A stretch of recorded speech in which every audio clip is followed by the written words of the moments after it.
Welcome, everyone, to the Bob and Tam Show. We're getting ready to start a show tonight. Pretty special, huh?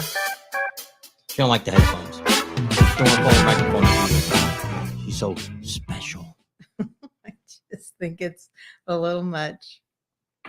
All right. So the whole idea of doing this is we're trying to get a better sound. So we give you guys a little bit better sound. And she don't want her microphone too close to her. It doesn't matter. You turn your phone down. Turn your phone down.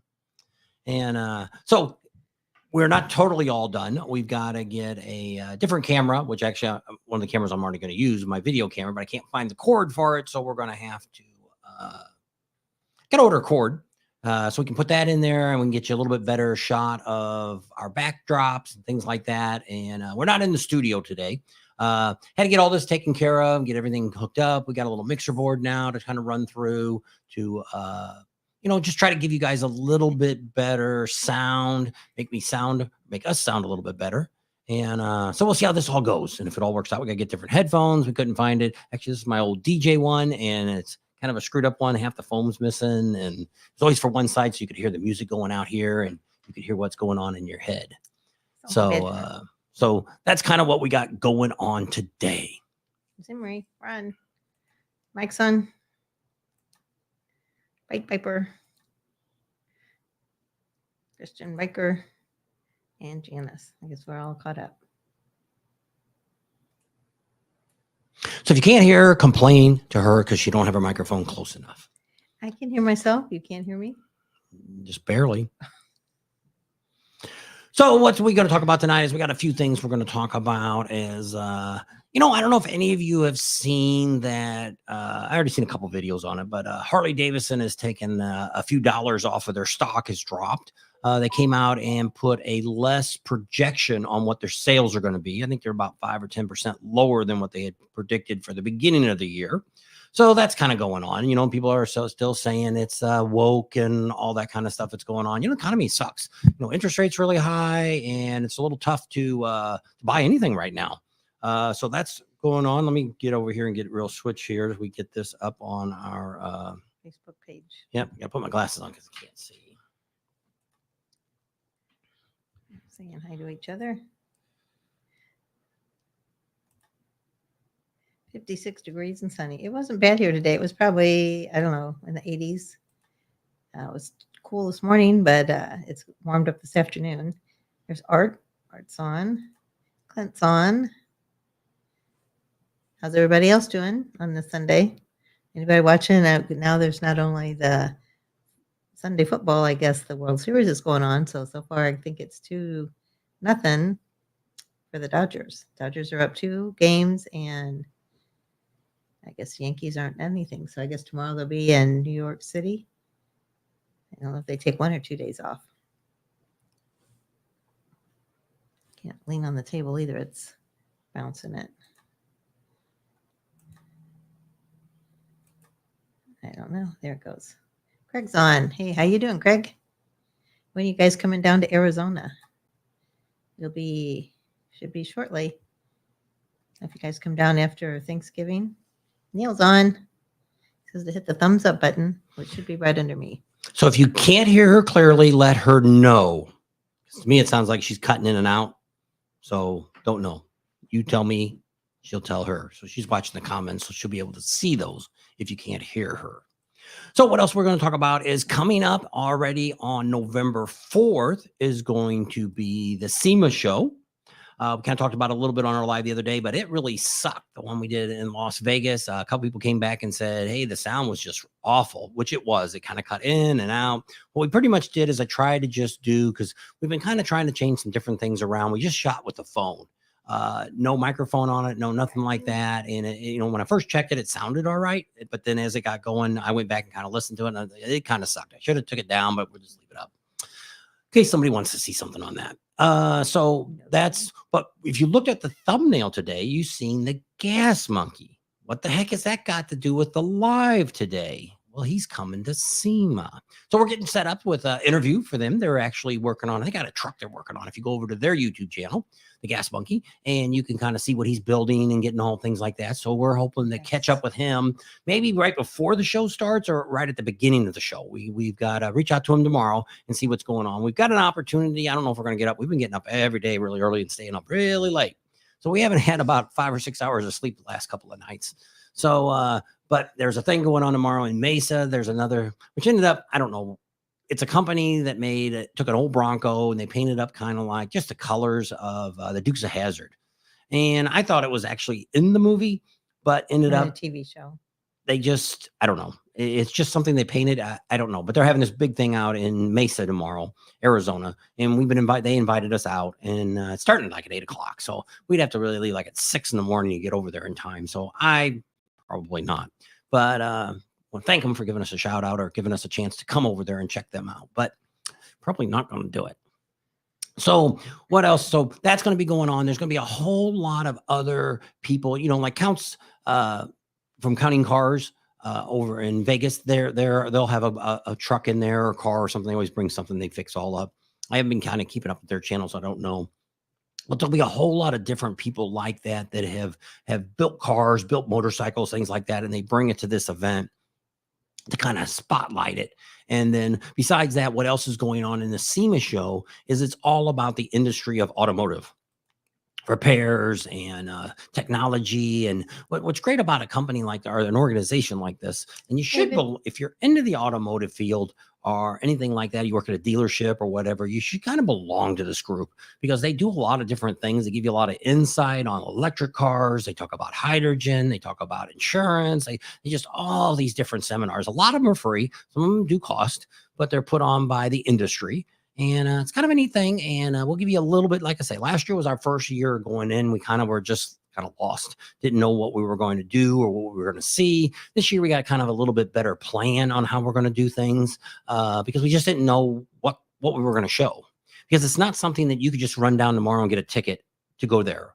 They won't let you in. You have to either belong to the organization or you have to be in the field. If you worked at a car dealership, or you sold cars, or you worked on cars, or even in a motorcycle shop, you could probably get in there. Now, there is a charge to pay to get in and get you a ticket to go. One of our friends, Michael, that comes out there and does the Topless Tuesday stuff, he actually used to work for body shops. And so he was an insurance adjuster. So he's coming out. He'll be out for a couple of days.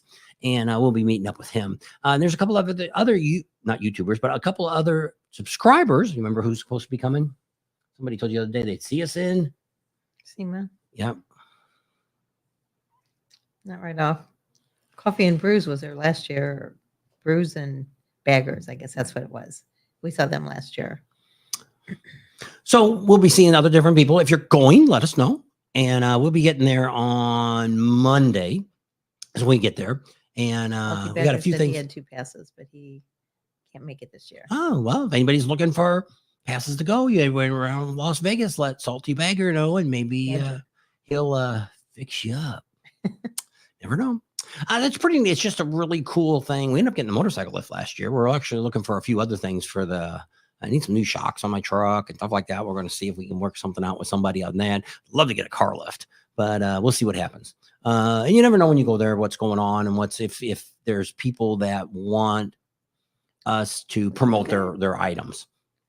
And we're not mainly looking for that. We're just trying to give you some good information. Even though we're more of a motorcycle channel, there is some motorcycle stuff there. Actually, Rockford Fosgate was there last year with their stuff, and they didn't have anything new they were coming out with.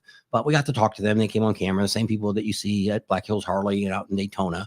But, so we do have some connections of people we already know that are there. We're hoping to get Jay Leno will begin there this year. We had some trouble. We thought we were going to get to go in. We've been promised that we could get into his shop and see all of his cars and motorcycles.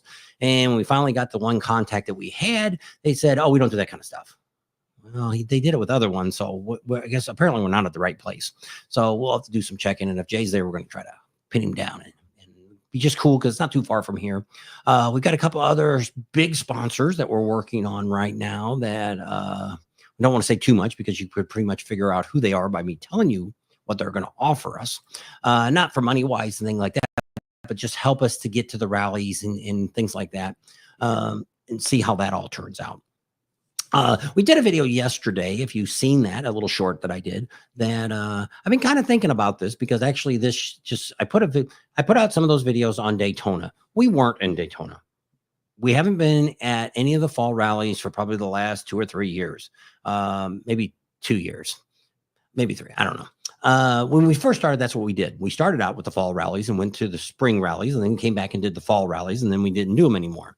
Because the problem with a lot of those rallies are they're 3 days. You can't really count Sunday. Sunday's not a rally day. So you really got, like, in Daytona, I think it was Thursday, Friday, and Saturday. And Panama City here, Thunder Beach was Wednesday, Thursday, Friday, Saturday. So it's just like if you watched Amazon Adam this morning, well, actually his video from yesterday, last night, a lot of the vendors were already pulling out. But the problem with a lot of those rallies are there just isn't enough content for people to be interested in watching them.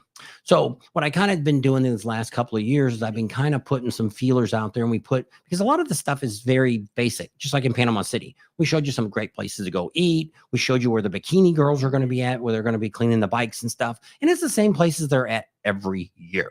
Showed you a couple cool bars to go to. And we told you in the video, hey, this was filmed that Saturday, and you watched it on Friday or Saturday, whatever day I put it up. You already had seen it, and then we went back and showed you Monday and stuff like that. Maybe it was Wednesday. I think Wednesday is when I put that video out. So it was already showing you, but a lot of those things are, to the point of all this was that we were trying to figure out the bush. Yeah, what the problem of this is our channel. Our channel, it seems to be that the majority of the big views that we get, you guys come on all the time, which we love you. We appreciate you. We couldn't ask for anything more. But getting the volume that we need, Sturgis this year. But I mean, we worked 8 weeks and put out, I don't know how many, for whatever, 8 times 7, 56. Yeah, at least 56 videos we put out during that time. We did really, really, really super good. Best we've ever done. And I couldn't even say enough. But we've been talking about how we're going to continue to do this. But the whole idea of this is to give out great information and all that kind of good stuff. But what ends up happening with our channel is people only watch our channel, the big subscribers, the people that aren't subscribers, people that are looking for information. They're only watching videos that they're interested in. So if I'm going to go to Panama City and go to Thunder Beach for the fall rally, well, I want to watch a few of those videos. If I'm going to go to Daytona and I'm going to watch that, if I'm going to go to Leesburg or Laconia, wherever the heck you might want to go, that's what you're watching. The other videos, like I just had somebody the other day wrote me and said, did Tam get a new bike? When I showed that with the garage, did Tam get a new bike, or did she paint it? Apparently he hasn't been watching a lot of, at least the Sturgis videos. Which is nothing wrong with that. I understand that, especially when we're putting videos out every single day, we know there's no way. There's some of you probably do watch every one, but there's a lot of people don't. That's just a lot of stuff coming out, and, may not need to see everything. And we understand that. We also have some people that only come on the lives. We know they don't really watch the other videos, because when I talk to them, they're like, I don't know what you're talking about. Well, apparently you didn't watch that video. It was just yesterday's. And so, which is fine. Like when you watch a soap opera, you can watch it most of the time and get everything, but every once in a while you miss that one episode and you're like totally lost. Yeah. So, which I don't know nothing about that. I can never watch a soap opera. We did. Dallas. It was still a primetime show. That was a long time ago too. And so the point of all that is I put this little challenge out yesterday while we were in Vegas. I was thinking about it, because what's happened with my videos is, the number one rally that sucks the most for us for viewership is Daytona. Honestly, these last 2 years, Bike Week has just been awful coverage. Leesburg gets better views. For my East Coast rallies, the number one for the last 2 years has been Myrtle Beach. There you go. And it's like, I don't know, but I guess Myrtle Beach is a little more, I would probably say Myrtle Beach is probably a little more wilder than what you would see at most of the other rallies, by just having SBB over there and the Beaver Bar and that whole little strip there. There's so much going on. I wish they would close that 3 blocks down and make it just for bikes only. It would be so much better. But I mean, it's so much is going on. Now this year they did bring back for the fall. They did bring back the Barefoot Landing. They've had some vendors in there over by what's the Blues House of Blues. And there's considered parking lot. They had some vendors over there, but a lot of this year was kind of screwed just because of the hurricanes, the storms, and all this stuff. Mess. Yeah, we're praying for all those people. Still probably don't have homes. Electricity. Some towns are gone. So it's going to take a while to get that going. That Smoky Mountain Rally, I'm really interested in that. I would really consider maybe going to that. We haven't reached out to the dealerships around there. I don't know who owns those. Haven't even looked yet. But I mean, they have a lot of, just from what I'm looking on the internet, they have planned rides. I'm assuming they don't charge for that. But I mean, there's a lot of stuff going on. A lot of the vendors now are leaving from Myrtle Beach for the fall rally, and they're going over there and looking at, and it's like JP Cycles is over there, Ciro's over there, Rick Rack sending a truck over there. No, I guess they didn't send a truck over there.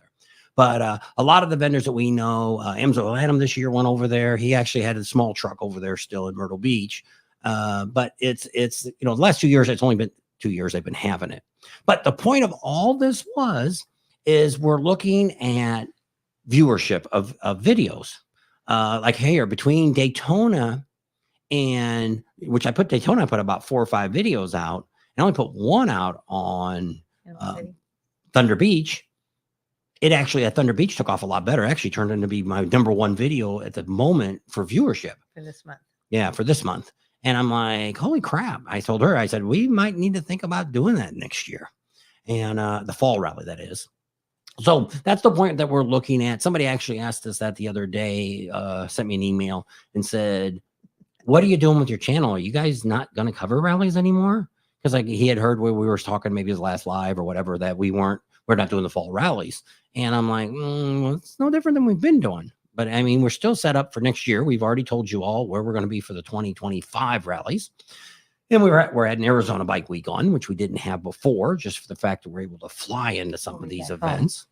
And so there might be some other ones we might pick up. We're always looking for people that are, it's like people do it all the time. Why don't you go to the Bandera, Texas? Why don't you come to that rally? Well, one of the reasons is that just one, there's not enough content there for us to do anything with. We've been to Bandera, not during an event, but out there and riding. It's very beautiful and there's nice hills to climb and ride and stuff like that. But it's just for people wanting to look at it. Like we had a rally. What was that one other one we did in Texas that we stopped one night, a couple days? That was the Raging Cajun that was in Louisiana. Yeah. Well, same thing there. Nobody watched it. It was just over, I think it was Friday night and Saturday, and that was it. And it was just nobody was interested. We stopped because we were already on our way. Some of our vendors were stopping there. I think 4 or 5 of the vendors we knew were going. So we thought, let's just go ahead and stop over there and we'll spend a couple days. And didn't even pay for the campground. So it's kind of sad.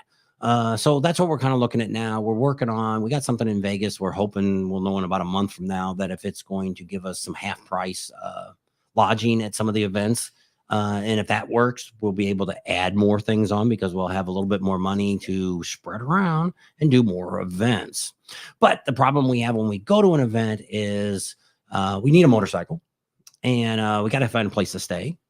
And flying's not the end of the world if we know far enough advance. We were actually thinking when we started talking to some people about getting us a discount for places. They actually had some in Galveston. But then when we thought about it, Galveston's 3 days away. There's no way we're going to get an airline ticket at any kind of distant price. It's going to cost us probably $1,000 each to go to fly in. And I wouldn't want to spend our sponsorship money, the little bit we have, on something that isn't going to give a good potential. And especially with these hurricanes and stuff, it just kind of really, I don't know, looking at Amzo Adams videos from Thunder Beach, I didn't see much of a crowd. So there's somebody honking at you? I don't think so. No. They want to know what kind of new microphones we're using. Actually, they're old microphones. So we used to have a DJ company. Everything's backwards here. These are Shure 58s. And I always had the best microphones when we used to DJ.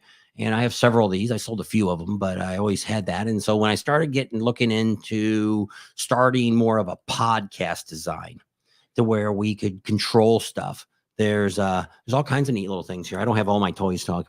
Like I can say, hey, it's so great can you guys not even appreciate how well we did all this? Everybody's just loving it, you know? So just all kinds of little things that came with this little mixer board that I got. And, but the whole idea was to try to get, because that's when we used to DJ, what was probably my most thing I spent the most time doing? Picking up music for to play. No, good sound. Well, but well, that's most important. No, having good sound. You don't have the right songs. People won't get up and dance. That's what your specialty was. But you had to have the good sound to put it out. You know, we did events from, you know, we did, I don't know why I didn't do it. We had another guy work for us, did little kids' birthday parties, and we've done 80, 90-year-old parties, and we've done hundreds and probably 1,000 weddings we've done, high school dances and everything else. So I never liked to go, you know, you walk into, well, nowadays everything's so different because you got Bose speakers, and I had all that big stuff with the big amps and all that. You know, I had scaffolding across for the high school dances, and I had Vegas speakers, had big old giant 24-inch subwoofers that the floors would bounce in the bars and stuff. So that was one of the things I really took great pride in. And so we've tried that with doing our live streams, that we've bought different microphones to try to give better sound. And then some of you guys have been coming back and saying, you know, the sound just really sounds tinny, or it sounds this, or it sounds that. So we've kind of moved some of the stuff around, and we got to where the last few lives we've done here at home or over at the shop, we've been using the microphone on the webcam, which is on. So, and that seemed to be a little better. We even tried sometimes just using the phone. That was the one that we did the other day that kind of sucked. And then sometimes it's possible because of the noise around you, it picks it up. So right now, this is actually the bar. Because we bought I bought this table, one of these ones that go up and down. I was wanting to put it in the living room, but she didn't want it sitting there. She wanted a fold-up table, but you got to get one that's going to sit the right height. So we had to move everything around in the bar, and we put a little backdrop up behind us to kind of show you what it is. We're going to have to move stuff around and kind of fix this up a little bit better in here. But what I found out is my camcorder that I have, we can use that because the problem is I got to get a camera really, really close so we can get a good shot here. And it'd be nicer if it was back a little bit farther and we could zoom in a little bit. And so a lot of things got to play with. But so that's what we're using, our Shure 58s. I've already had them. They were about, I don't know what they are now, $150 back then. I don't know what they are now. But I mean, I kept them all these years. I do need to get, because her microphone cord is like 50 feet. It's underneath there. I'm gonna have to order a different microphone cord for it, so it's don't have so much junk laying around here. So the real investment was the arms. We got fancy arms to hold them up, and I bought a new mixer board, which is that we got, and I just did some research on it and figured out which one I wanted, and got it. And what the reason we did this is we just did so well in Sturgis that I wanted to pay back and give you guys a little bit better sound, let you hear it a little bit better. So it's a little bit more enjoyable. It's not like fingers on a chalkboard or something like that and it is tough. And I don't have anything. I got just a basic EQ that's on the board, nothing fancy. I can change my voice. There's things here that I can do. Let me see where I'm at here. Oops, wrong way. Check. Oh, I didn't turn it up. Oh, wrong one.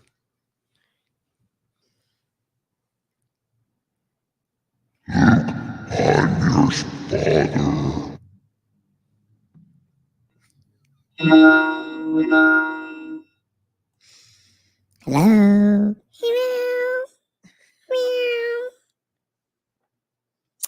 Pretty. Got to turn that back off or it'll stay on. You want to talk like Darth Vader? A little too much for you? Didn't know all my little sound effects I had? Playing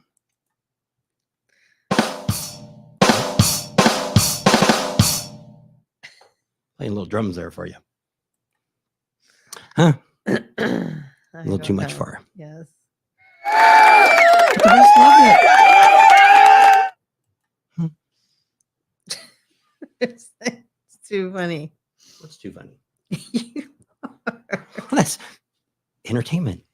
So we're trying to make things a little better. So we'll see how to. And this is first time, so we're still struggling through it. Like I Playing said, around. spent most of the afternoon trying to get this together. We had to go down to Walmart, get some headphones. I forgot to order them. I kept looking at them when I was in Vegas, and I didn't pick anything out. And so we bought these cheap ones, and it ends up they're the wrong plugs. You need a 3.5. I thought I had adapters, and I don't. I don't know what happened to the ones we had with the DJ. Probably left with the headphones that we had them on before. So I had to use mine. I thought a while ago, I got my those bass ones. What are those things called? Beats. Yeah. And I thought those would work. That's got the small one on it too. But I thought I had the adapter in there, but it wasn't in there. So I don't know what happened to that adapter. So I got 2 new ones ordered. They'll be here for next weekend. And hey, we're going to cool down. We're in the 90s today, and it's going to get down into the 70s starting the rest of this week. Next 2 weeks. What? I don't know. What was all that noise? You're buzzing. They You're said buzzing. you should have put one that says Bating. I can do that. I didn't program anything yet. These are the ones that came with it. So I've got a whole section there that I can put in what I want, but I just didn't have time today to get everything going. So I want to put my own music on. Whoops, wrong one. Whoops, it's going nuts. Oh, I got to hit the right button. So we can put some music behind us while we're jamming here. Or while you're putting stuff on other platforms. Hopefully that is not copyrighted music. Yeah. But and then I can control our volume. I can turn me down a little quieter, turn me up. So she's a little louder than I am. So I didn't see Art who? Garcia said that you need to put a Bating in a button. Oh. And so you're retired. How's retired life doing you, Art? He started getting up early again. He said he's getting lazy. He's got to start getting up early. You can come out. We're going to be, we'll only be here till the 4th. And we're heading over there on Monday.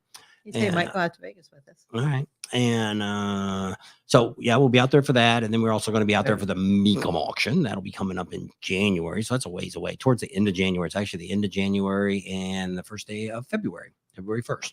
Somebody just asked me yesterday.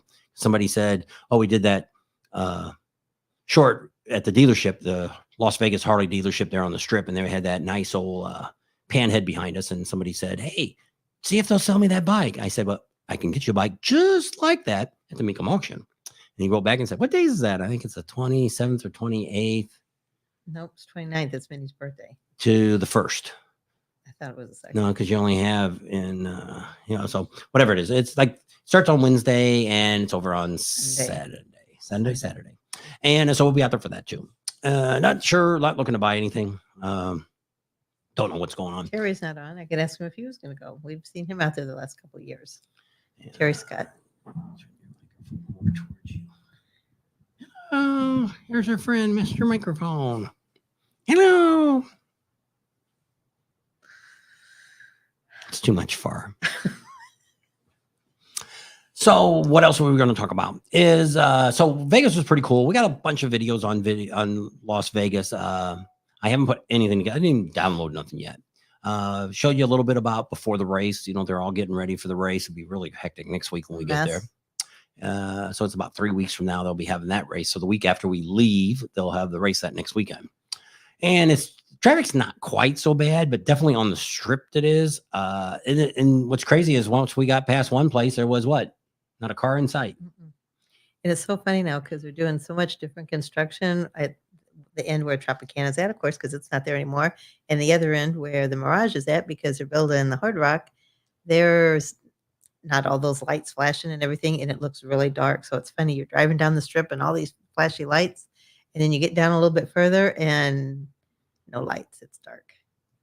Not dark, but not near as bright as it is in the other places. Yeah, if you flew over on a plane, it probably would look a lot different. But we noticed that. So we filmed some stuff and found a really cool place to eat. Like I said, we did go to the Trump rally while we were there. We're not going to talk a lot about that today. But, I mean, it was really inspiring. Yes, it was something I wasn't quite sure how to take it. She probably was ended up being more excited about it after it was over than I was.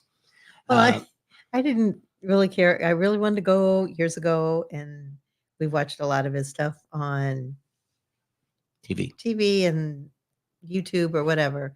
It seems like same old, same old. And it's like, I really don't care if I see him or not. I've heard everything he's got to say, and I know what he's going to say, but he didn't. He really surprised us.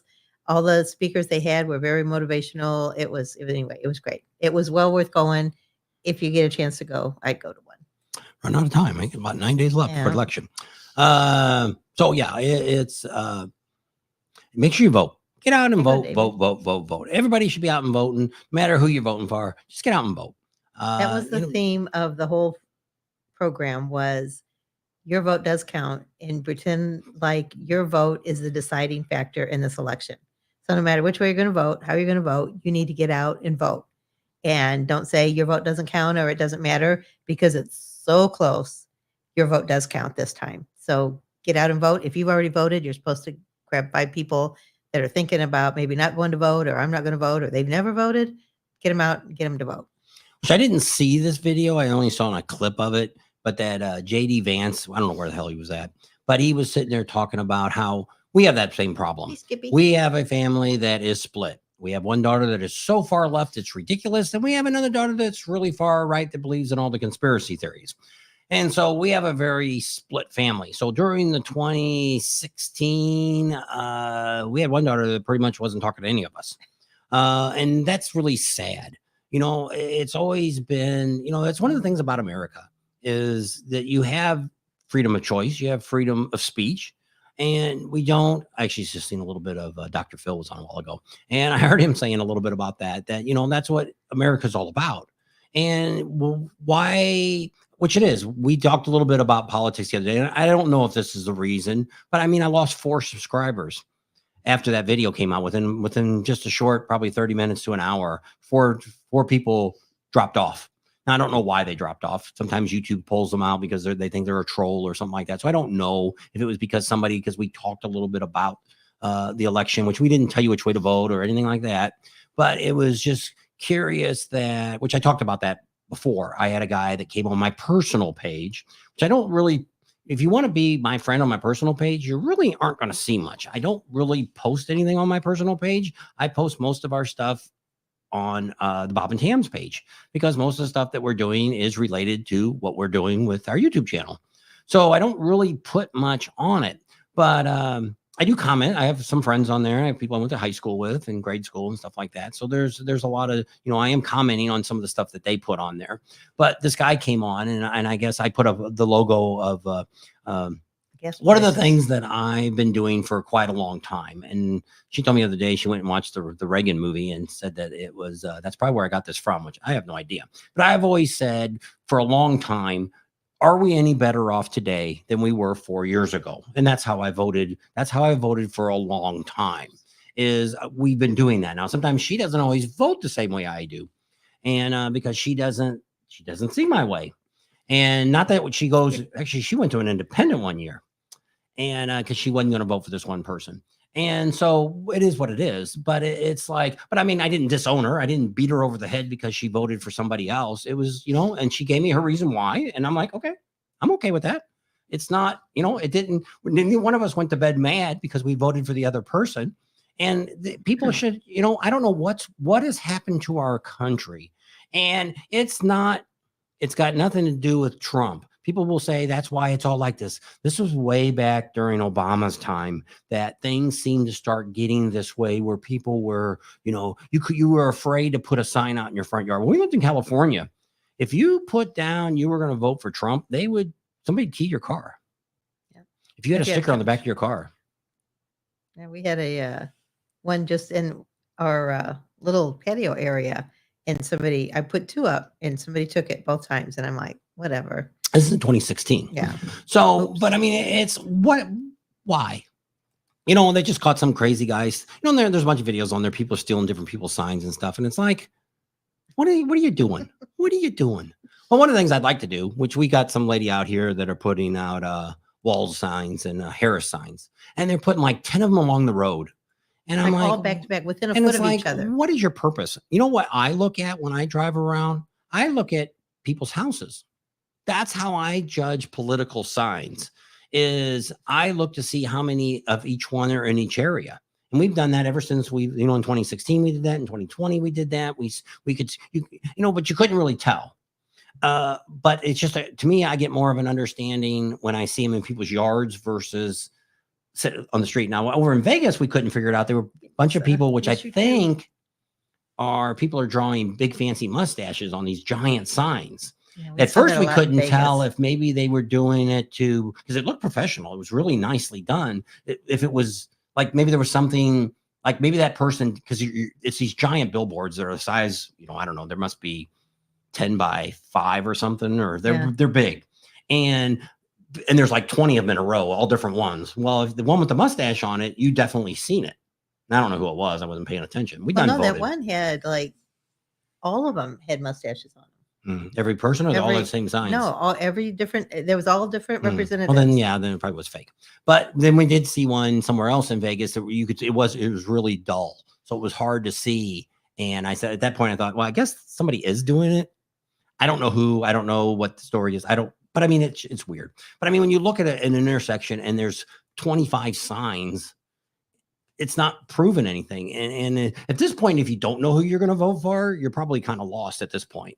There's enough information out there to see what's going on. But what I've said about all this is I ran for president of my union a long time ago. I was president, but before the very first time that I ran, and it was SoCal Gas, and we cover a 20,000 square mile area in Southern California. So we have bases that go all the way up to San Jose, California. They go all the way over to Needles, right out here. We go all the way down to El Central, down in Mexico, right on the border down there. So we had a very big area. We didn't cover San Diego, and we didn't do anything from San Francisco and up.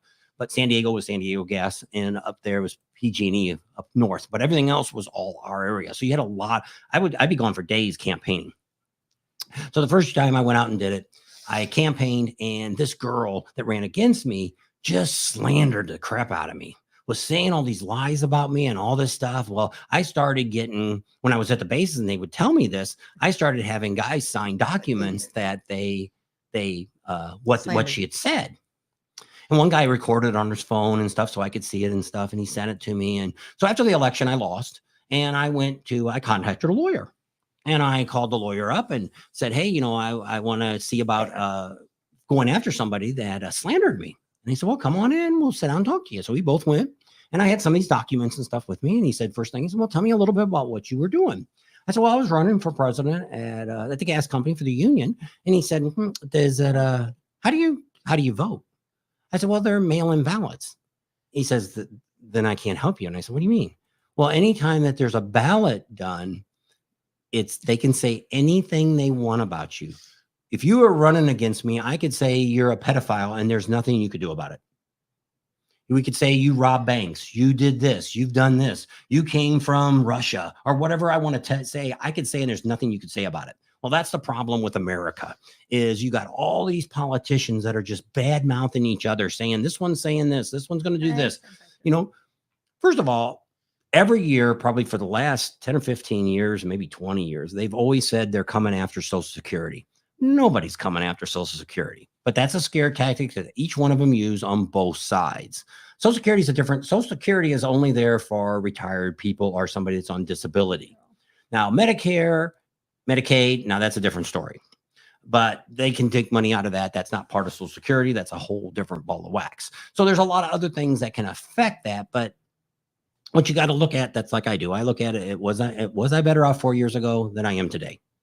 That's kind of where that's how we already voted.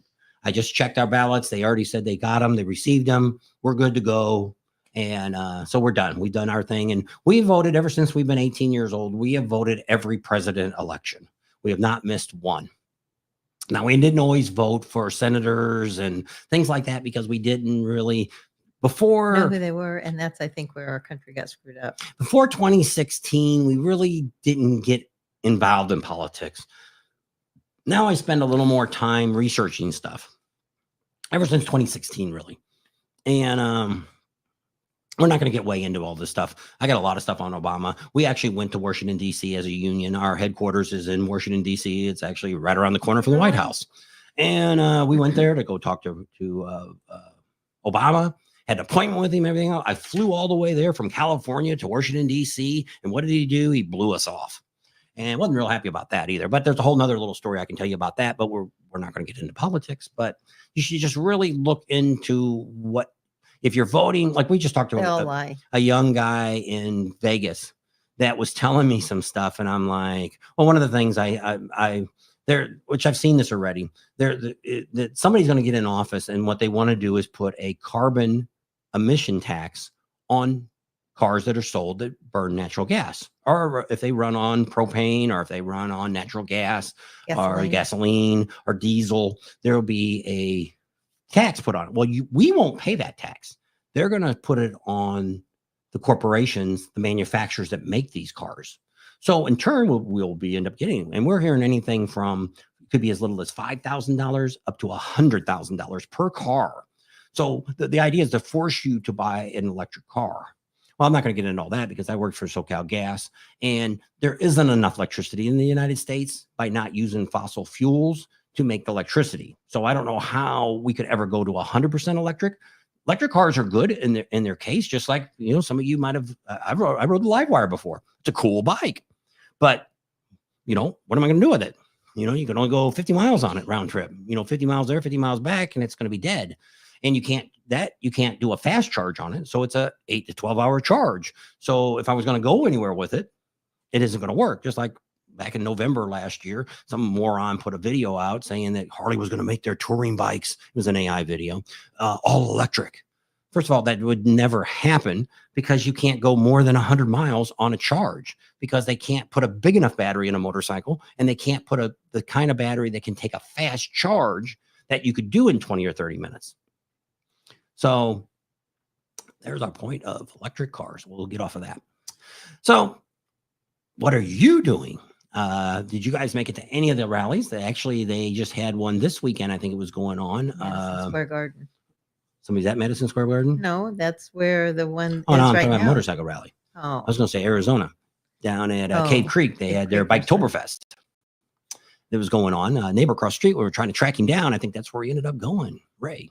We had a bunch of stuff delivered. It wasn't supposed to be delivered till Saturday, and they dropped off my arms here. They dropped off this table, and it's laying out in front. And my neighbor across the street's gone. We're calling a bunch of people. They usually have the other relatives. They're gone till Halloween. They will be back there at the other daughter's house. And what a mess at all. It was just a mess. We finally had to call the old realtor we bought our house from. Actually bought the lot from him too. So he's made some money off of us. And he come over and put it in the garage for me. at dark o'clock. Yeah. Because we just thought, well, she just kept thinking we'd get a hold of the neighbor, because we just thought it was Friday, and we thought, he's at work, he'll call, he'll get home soon. And I could see his garage open with the cameras out front. And I said, well, give him a call again. Well, his phone kept going right to voicemail. Yeah, it didn't even ring. It just went straight to voicemail. So then, and I text him, and usually text back and say what you need, or hang on, I'll get back with you later, or whatever. But nothing. I got zero response. And I thought, do you think he's okay? Because he could see the truck in the driveway from the cameras out front. So we thought he was home, and they said, well, since the weather's cooled down, he's probably out on his bike. But that's what we figured. He went down to Bike Week. Because Larry, that does Bug Slide, he had actually asked me the other day, he goes, hey, you guys going to come down for that? And I'm like, when is that? And I looked at him, I'm like, nope, we're already set up for going to Vegas. And Vegas wasn't too bad. It was a little warm, but I mean, it wasn't super hot. And the first couple of days was hardly not too many people there. And I got busier and busier. Friday and Saturday we were wanting to stay last night, but I guess I think was there a fight in UFC fight in Vegas last night? But I mean, she was thinking because it was Halloween, but I mean, hotels were $300 to $2,000 a night for Saturday night. And I even went to last minute deals, and there was nothing. Well, unless you want to stay at Motel 6, I ain't paying $180 for Motel 6. And Andrew said that there was a bunch of EVs last winter that got abandoned at north of Chicago because it was too cold. They couldn't charge. The coldness does affect them. And so, my son-in-law's he's had electric cars ever since the first, what is Tad's first car? It was a Lexus. No, not Lexus. It was Tesla. He got one of the very first Teslas that were on the market. And he's had a couple of those, and then he went to an Audi now, and now he doesn't know what he wants. But he mainly got it because in California, the carpool lanes, if you had an electric car, you only need one person. Well, now they're changing that rule. Too many people got electric cars. Yeah. I can't believe all the Tesla trucks that I see. lots and lots and lots of Tesla trucks. We've seen a bunch of them when we were in Everywhere. California, and then there's a bunch of them. It was in Vegas. Vegas. And then a lot of people she thought they were painting them. I said, no, you can't paint that because it's stainless. They're using, or Wraps. whatever, they're using wraps on them. I saw one blue one. All the rest of them have been There was a pink stainless. one the other day I seen go by. Oh, was there? Oh, we saw a really fancy limo. It looked like Oh, it yeah. was I a mother of videotaped that. pearl. Yeah, it was changing tones as it was going down the road. We Well, got it some was cool turning. stuff. We got one. I don't know if I'll be able to put it on here. I might have to put it on Patreon or something. This guy that had the skeleton yesterday Oh, yeah. playing that song, licking your crack and that song, and up and down. And they had the skeleton. They were sticking it out the car window and had a wig on it, and it was Wig pretty fell funny. off. Yeah, it's pretty funny. You were laughing. And we're sitting at the Lighters next to us. He didn't know we were filming him. I don't think he ever did see it. But I haven't looked at any of the video. We shot most of it with the old GoPro 8. And because I wanted something small I could just stick in my pocket, because I really wasn't going to film stuff. And we filmed some stuff when we were at that Trump rally. And I don't know if I'll do anything with it or not, just depending on how time goes. If it's cools down here, I need to get stuff working on the shop. I need to get those ATVs going. I need to get the cylinders off the chopper, get those done. So next few days is supposed to cool down. And so hopefully we'll get to that. Maybe I can get all that done before we leave to go to Vegas again for a week. We'll be over there. We'll be there from Monday to Monday. So we get there on Monday and leave on Monday. So really there Monday to Sunday. If you're anywhere around Vegas, let us know. Most of the time we'll be at the show, but there'll be times we have to go eat dinner at night because they close in the evening. They're not open at night. They close at 4 or 5. Yeah. So we're not there during the evening, and we're not going to. They have a concert the last Saturday or something. We ain't doing that. I don't know who's there. There's like only one band I've ever heard of. The other ones I'm not. And so we don't even ask for tickets. Didn't ask or buy. So we didn't do anything with that. But we got some stuff for downtown. They got some big giant dancing monkeys down there now downtown. And That's crazy. And so we found a bunch of that stuff. And so just kind of show you what we do when we go to Las Vegas. We're not gamblers. I never did even put a dollar in any of the machines. I was kind of looking around for a particular machine that I've won on before and didn't find it. I just seen Mexi Philly, somebody he knew was at a table, and they won $4,000 on a slot machine. There you go. And I was a slot machine. It was playing poker, but it was a poker machine. It's still sitting there. Haven't ridden it since we've been home. I was thinking the other day, well, we've not been home, but it's getting cool enough to where we could probably ride them now. And so, yeah, I charged my battery up the other day, got it going, and her battery's disconnected, so I have to pull the seat off to charge it. And so we might do some riding. We'll have to see how this week goes and see what be a little cooler, be nice. But even in the 70s, somebody would be a little cold riding in the 70s. Just put all her leathers on so she can stay warm. Yeah. And but we might do something. But if we go like up to Kingman, it's 10 degrees colder than it is here. I'll go to Havasu. And drive around and see maybe do some videos out there riding around a little bit. Show you some of the sites around here, which we've done a bunch of stuff like that. You can go back. We got a bunch of ghost towns around here. Got one out here. It's called Chloride, and got another one. What's that one that's coming out of Vegas? It starts with an N. Is it Nimbus? We went there and filmed once. Norris? Is it Norris? I don't know. I thought that was NEW something. It's a really cool town. We filmed it, and I don't know if Long time ago. if it's really a ghost town or if it's a town that they made. Ray. Yep, there you go. Raised in the house. So did anybody that's on, have any of you gone? Well, HVAC did. I think he was on earlier. Went to Biketoberfest, or went to Myrtle Beach, or went to Thunder Beach for the fall rallies. Did anybody go? And if you did go, what do you think about it? Did you like it? A lot of people are out there saying you shouldn't come and stuff like that because there's so much devastation and this and that. And I'm like, we came out a couple of years ago right after a hurricane, and they need the money. I said, we're really not in trouble. Which I was going to read an article. It ended up Amsoil Adam kind of talked a little bit about it, or maybe he posted it. I don't remember what it was, but they had sent us, some of us YouTubers, they sent us a letter from the city that kind of told you that really all they wanted was stay out of the bad areas. Don't be out looking around at stuff that's, devastation and stuff, because there's, people are trying to clean up, and the cities out there and the counties and the state, and they're all trying to get people back into order. There's enough stuff that's not damaged that you could still go on. I was curious about We had noticed that the barbecue place we always ate at right there around the corner from Main Street in Daytona, their patio cover all got blown off. So we just kind of curious what they if they were open or what was going on. I wished we would have been there during that time. We would have actually got there right before the hurricane came, and not to be there during the hurricane, but to be there afterwards to show you everything that had happened. What's open, what's roads are open, because that's the questions everybody was asking, and nobody covered any of that. There was a few YouTube videos out there. People drove around and they showed their neighborhood or whatever street, whatever they drove up down the street. But I mean, that doesn't, if you're not from there, you have no idea what they're showing you. Some of the stuff that was out there wasn't even in America. It was over in Haiti or someplace else. They had a bad storm come through and flood and stuff. And you could tell by looking at the people, it wasn't Americans.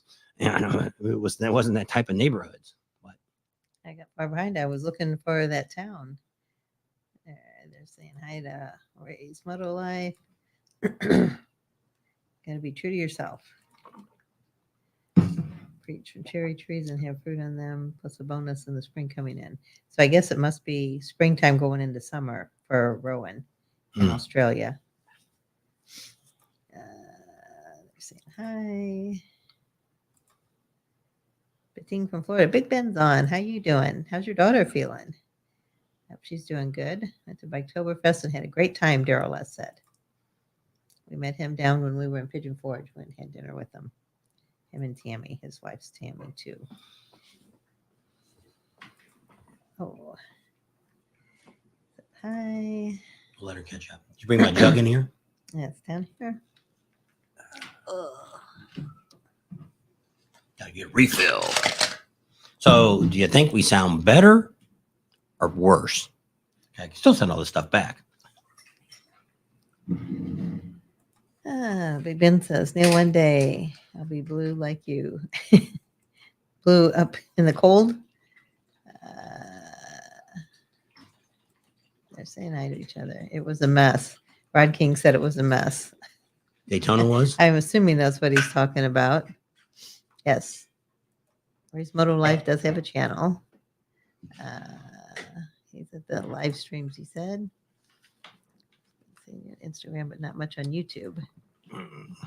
So I've done a little bit on TikTok, trying to get a few other videos out, but most of them we're just doing shorts. I'm just putting something on saying, hey, we're here. Check out the video tonight or whatever it is or whatever. Just trying to get used to getting, I got a Next account. We got a Twitter account, a TikTok, and then we've got Instagram. So we're going to try to get those going again during this lull time because we got a little bit more time. We're not so hectic. Kind of why I'm trying to get this all set up. This won't go on the road with us, this type of setup, but I could probably take the mixer board with us and the microphones. We could probably get some table mics stands, but we'd have to have power because this all runs off of power and we have to run it off the computer too then. So I need a little bit more room and things like that to where. Corona says it sounds great. So we'll try to see what we can do with bringing this great sound out on the road. We can actually use some of this for some of our videos that we're thinking, which we've done in the past. The one Tam did the other day when she was talking about McGuire's, she was talking in the background. She actually, we videotaped all that. And then when I edited it, she sat in front of it and talked about it. And so it's a talk over. And so we could do that same thing with this. We could actually do a little better job of doing things like that. Because we're thinking next year, which I don't want to give a bunch of clues out how we're going to do stuff next year. But I mean, we have which is what we do. I have all the videos that we've made since we've started this.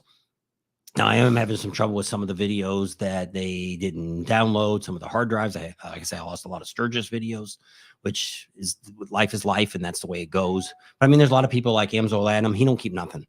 He's got whatever he has in the cloud for a little while and then it's all gone. Well, we kept all the clips and everything. So a lot of that stuff I still have. We're going to try to fix it up to, we've got pictures and all this stuff of stuff that we took when we used to ride bikes all the time. The very first Harley we ever rode, I got pictures. We used to ride up the coast and stuff with it. This is back in, I don't know, in the 90s sometime. I don't know when the first time I went to California. 95. Yeah. So that was the first time we'd ever, we'd ever rode a Harley, probably rode a Harley, but I mean, took one out on a rental and we did it several times, and that's what kind of got me the kick of getting a Harley to start with. I always had Hondas before that. And so Art said that he went to Biketoberfest Saturday, was very busy walking, it was wall to wall on Main Street. JMP Cycles was very busy and had a great time, only spent a few hours there. And that's in Daytona. That was Saturday. So yeah, but which would be expected. You would expect Saturday to be the best day because that's when everybody's off. You know, people that are local. And see a lot of these rallies like that, which it'd be curious, which I know Emory HVAC, now he came down and was he in Daytona or did he go to Myrtle Beach? I can't remember which one. Is he still on? I don't know. Are you still on Run? And I don't remember which one he went to. And so Andrew, do you have a YouTube channel too? He says one back at you. Neil said he subscribed again. So don't know, but that's the curious would be because that's what I was going to say. Most of the times when you look at the fall rallies, we call them like the 150 mile to a 300 mile club. Now see not Daytona, but Myrtle Beach is still a week-long rally. It starts like on Monday and goes till Sunday. It's like a 10-day rally, like it is in the spring. It's the same amount of days. So yeah, so it's from Saturday to Saturday. And so, which is kind of nice if you're going to do something like that. Now, we're not going to do probably Myrtle Beach for a fall rally unless somebody wants to sponsor us to come back for a fall rally because it's some people like the fall rallies. The fall rallies are usually under normal conditions is about half the crowd and half the vendors that you would normally see during the spring rallies. So we went originally to the fall rallies because we wanted to get an understanding. We had never been to Daytona. We'd never been to Myrtle Beach. We'd never been to Panama City before. So we wanted to be able to go to those locations, kind of get a feel of what's going on, but not at a full blown out, 50,000 bikes running around. And because like somebody else said the other day for Daytona, they said, there was like 25,000 bikes there or something they said. Or maybe they said 80,000. And I'm like, there probably wasn't even 10,000 bikes there. It's, which anybody who watches our channel knows, it's impossible to count how many motorcycles come to a motorcycle rally because especially Daytona, Myrtle Beach, Panama City, it's tourist. You got so many other people there. There's way more tourists there than there is motorcycle people. Actually, the hotel, I didn't even show you that. Around the back of the hotel, when I went out the back looking for a place to park, there was like 15 or 20 bikes back there on the back. Yeah, somebody must have come in on with a group and was staying there. And I didn't see any. Pull that chain. Getting a little cold. I'm freezing. I turn down the air. You got the air on? Yep. Jeez, it's on 69. Yeah, we're trying to cool it down. It's cold in here. It does it to me all the time. Yes, I know. And they'll do that. I don't know why that is. We'll watch somebody and all of a sudden it'll be like, what happened to that person? We'll just start thinking about them or talking about them or something reminds us about a channel. And then we look it up and it's like, well, it shows we're still subscribed, but we don't get any notifications or anything for it. So, well, I talked about that the other day. Well, that's what Ray's Motor Life was saying. And the problem with this is just like me. I've been looking for new mixer boards. I've been looking for different things like this. And that's what's coming up on my phone now as things to see, things to watch. So same thing. We have to go back. I don't even get notifications for the monkey coming on or nothing. Most of the YouTube, Amazon will let them. I don't get anything even saying his video comes up anymore. So it's like, but because I'm not watching motorcycle content right now. See, normally during rally time, even though we're doing videos, I click on people's videos. I don't watch your whole video during a rally. I'll click on if somebody comes on and says, oh, look what I ran over. Well, I'll click on that and kind of thumb through it and say, okay, there's nothing there. Or there'll be a new YouTuber, somebody that's got 400 subscribers and he got 10,000 views. And I'm like, okay, what is this guy doing? And I look at it. Well, he's just standing on Main Street with a camera. Okay, whatever. YouTube just pushed him out. That's fine. But so that's how YouTube recommends things. So like if you want to know that every time we're putting a video out, you got to go and start watching a bunch of our videos again, which is sad, but that's what you have to do for YouTube to see we call it algorithms that gives us a push for us. Well, they kind of do the same thing to you to try to give you what you need. It's like my Facebook page now.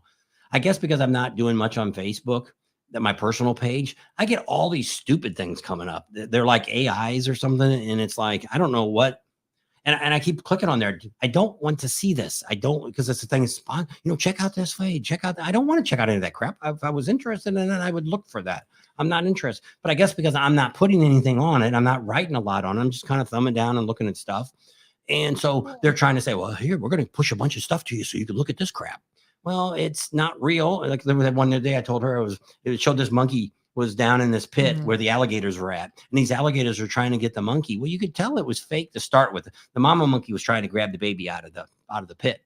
And these alligators kept coming up and then going back, going up, coming back. And then right at the end, the alligators disappeared. And everybody was going, no, that's not real. Well, of course it's not. And, but there's so much of that out there right now that it's hard to believe that we can't hardly believe, it's bad enough. You can't always believe everything you hear, you've seen on the internet before, but now you pretty much everything on the internet's pretty much not AI. All the reels and stuff I watch, and it's like you can tell it's not real, and it's like I don't know. If it's really somebody real, then I'll watch it. But it's like you can tell, especially the voice when it starts talking. Tell them it's I can't see this one. If we get really bored, we do crickets. Instead of just the great music. We did go to a piano bar in Vegas when we were out there. That was fun. I like to do that. But they didn't get really wild or anything. Well, we've been to some piano bars that have gotten to where, really hey, if you don't like this song, come over here and you can give him money, and then they'll go play another song. They go back and forth. But I mean, we only went through the first set because it was already late by the time we got there. It start till like 9:30. And then we left. I guess our first set went to 11 when they took their first break. And then we left and we didn't get back to the room until about midnight and then take a shower. And it was like, oh, and then we got up early the next morning to leave. I guess we didn't get up super early, but still was up and going by 8. Not every day. So I know what you mean, Ray. We ended up staying at the Tahiti Village in Vegas. We took advantage of the 3 nights, 4 days deal that they had. You got to listen to a timeshare, 2 hours. But I mean, said that music sounds like Sanford and Son. Does it? It was already in there. I didn't put it in there. I got to figure out how to download everything in here. There's a whole bunch of different sound effects and stuff that's in here. Some of them are the common ones because it's like, if we go in there and say, hey, how did you guys just love what's going on? Well, give us a hand. Let us know what's going on. Thank you. So, so some new toys to play with. I got to figure it all out. So today's the first time of getting this going. And the camera's kind of what's screwed up now. It's not where we really want it to be. I've been watching a lot of these other podcast companies that actually make podcasts. Actually, more of it is about YouTube videos, how to do streaming and stuff like that, and to get a better sound. I think, is it Bikes and Brews and Bikes? Some of the other ones, those other guys that are 2 lanes, those are guys, they kind of do more of a podcast style of things. This microphone, we can also hook up lapel mics to it and use that. If we bring in 2 more guests, we could have 4 people live on this. And then I can control each microphone and stuff. You can turn people on and off. So they're not, you don't get that feedback and stuff from it. We're supposed to be able to, which I haven't figured out how to do it yet, supposed to be able to bring callers in. So like Neil, if he wanted to come, it's not set up, Neil, so don't call him. If you wanted to come on and talk about something we already had, can't bring you in video wise, but you could come in as a guest and talk back and forth with us and for the viewership. And I thought that would be kind of neat to do. Supposed to be able to bring in just different music off my phone, which we have Epic Sound. So it's all copy-free music that we have that we could play behind us and stuff. So it's kind of like, to me, it from listening to my headphones sounds a lot better than it does when I go out and listen to on my phone when it comes back. So I'll have to wait and see how it all sounded when we get done here. But it's safe from buying, because some of these microphones they've got are like $600 each for the really good ones.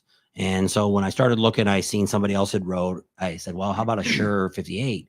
And they're like, oh, those are good microphones. Not the best, but better. So they said, put a windscreen on it. So I bought brand new ones. I threw the old ones away. We used to do Remember these, the old karaoke. ones.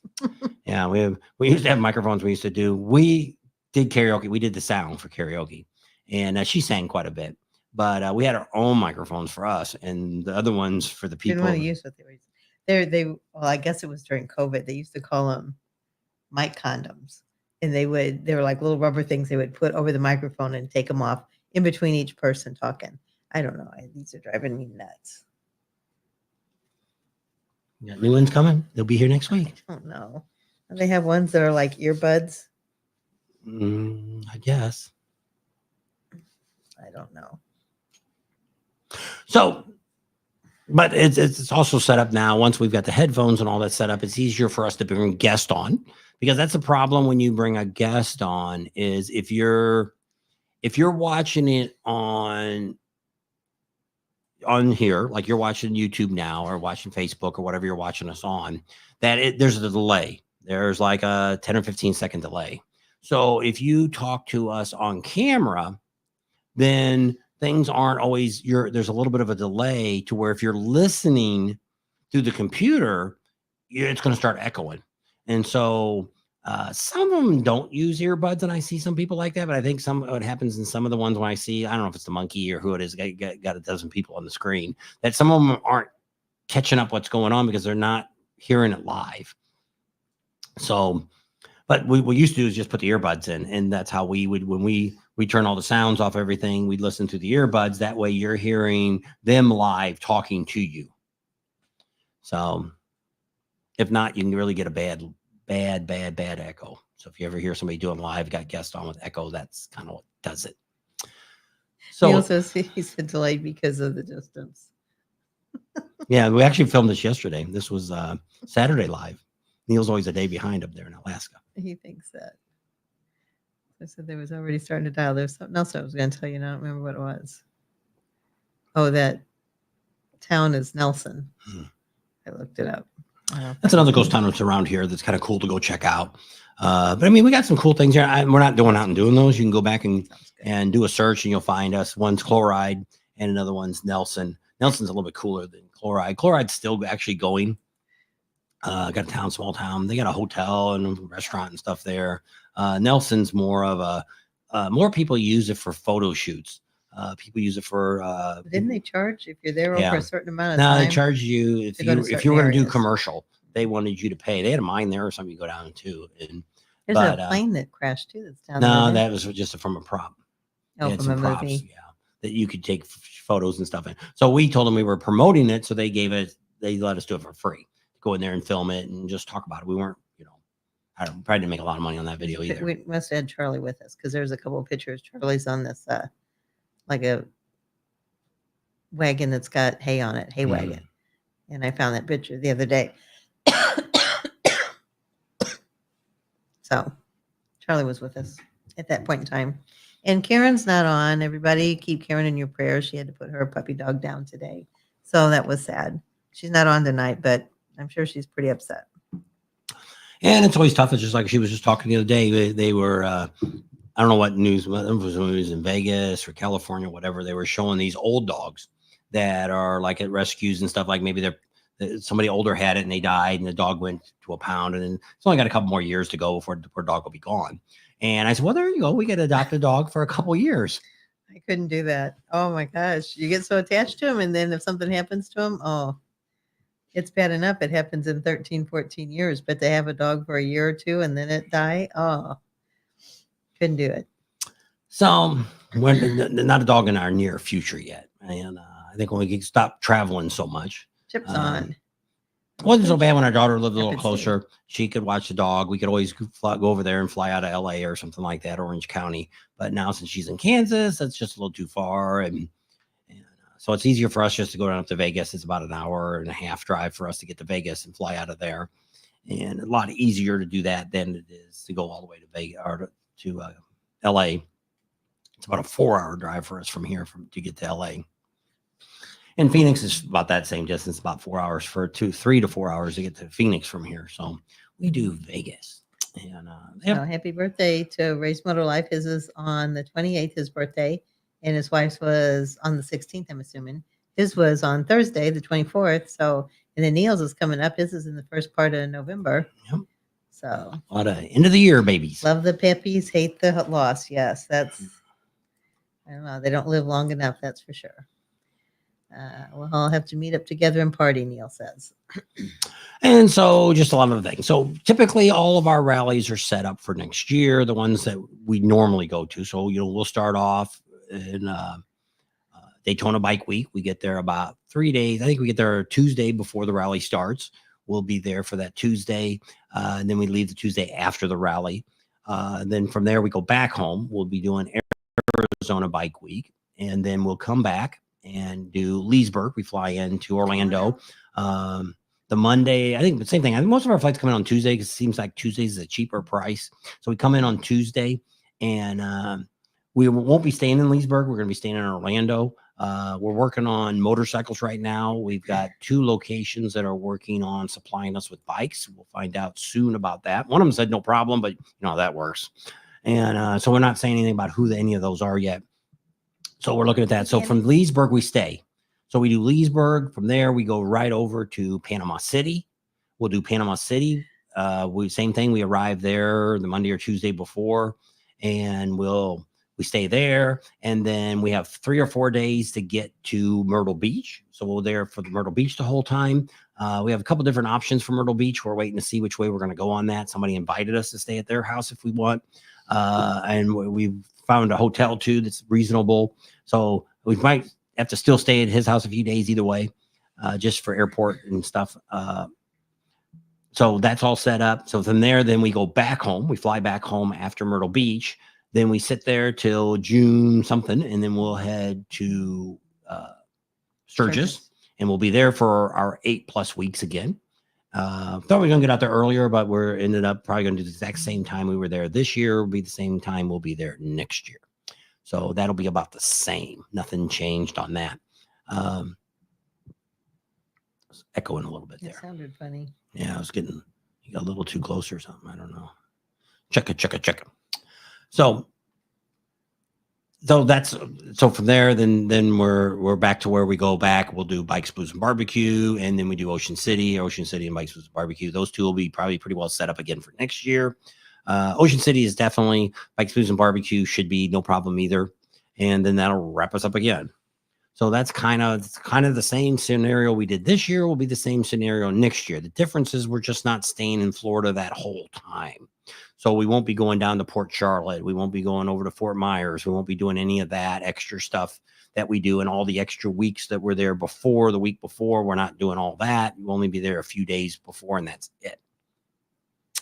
So at this point, we don't need to do all that because we know kind of what's going on all the time anyway. We got our contacts so we can make phone calls and before everything starts and all that good stuff. What? I don't hear you at all. Check. 1, 2, the check's in the mail. So I don't know. Your headphones may not be turned up very loud. Oh, yours isn't plugged. Yours is in this one, so I can't control that. Thing here, didn't it? Yeah, I guess it's up here. I don't know if it's a volume. No, it's just a button. I probably turned it off. Check. No, I don't hear nothing. Check. So I don't know. Probably moving around too much. Move my microphone here. Oh goodness. Neil's going to be there. He said just a few days before the rally starts in Sturgis, and he's in the same trailer and location. I hope it's still standing. And make sure your deal's all set before you show up, that you're going to, your week of the rally, you're not going to, and he said he's going to get there 3 or 4 days before. Oh, well, he told me he was going to be there. He was still going to work a week. He said, I'm looking to getting into Sturgis about 3 to 4 days early. I thought he meant just right before the rally started. Because he originally told me he was going to work the week before. And then during the week, he wasn't going to work. And he's told him that. And I get all your prices and all that set up, because if you're working for them, even though they're paying you, that you should be comped for that week. I don't know. That's the way I look at it. Ron's going to be there 2 weeks early. We'll be there. And so, yeah. So we'll actually be at Kathmandu on the 24th, whatever day that shows up to be. That's the day we'll arrive there. And then from there, 2 weeks before that, we'll be out in Rapid City. and hopefully it won't be Catch up as with you, bad Anna. weather like it was last time, all rainy and stuff. We didn't get as much riding as we wanted done. Some of that stuff I may just do ahead of time. Just because it saves, because typically doing the rides, they're really all the same, unless something happens to the road or something like Right. that. If you're riding Iron Mountain or you're riding Needles Highway or you're doing Custer State Park and all that kind of stuff, it's all every year. It's kind of the same ride. Not much changes. Now with the bison, they do, because it depends on where they're at.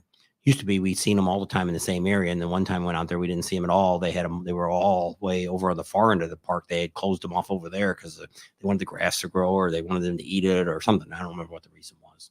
That was 2 years ago. And then, of course, there'll be a bunch of new places where we'll find and all that. And that's kind of what we try to do a lot of this, like Galveston. One of the people that were on Facebook the other day talking about the Galveston rally, which is going to be starting here, I think Wednesday. There's supposed to be so many great places to eat down there. I didn't see any great places there to eat.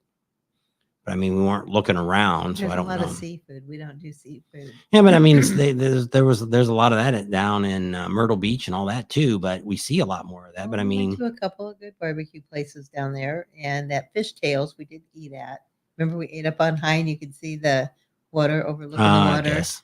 And then what was the other place? But I we mean, went? was it any better than anywhere else? To me, probably, I would say Myrtle Beach probably has the biggest variety of food. Myrtle Beach. Yeah. I guess. All the places that there in town and then down on Murrells Inlet. So many different places and a lot of good places to eat. Because a lot of times in a lot of places like Daytona, there's so many places in Daytona that have come and gone out of business, or they change owners, or it's not the same place anymore, and it's not as good as it was the time before. It's like the First Turn. I think it's on the third owner or something down there now. Since we've been going, yeah. And only for 5 years. And so they've changed hands. And then a couple of the other places that we've ate at aren't as good as it was the time before we went. Lewis's Burgers, they've changed hands. Yeah.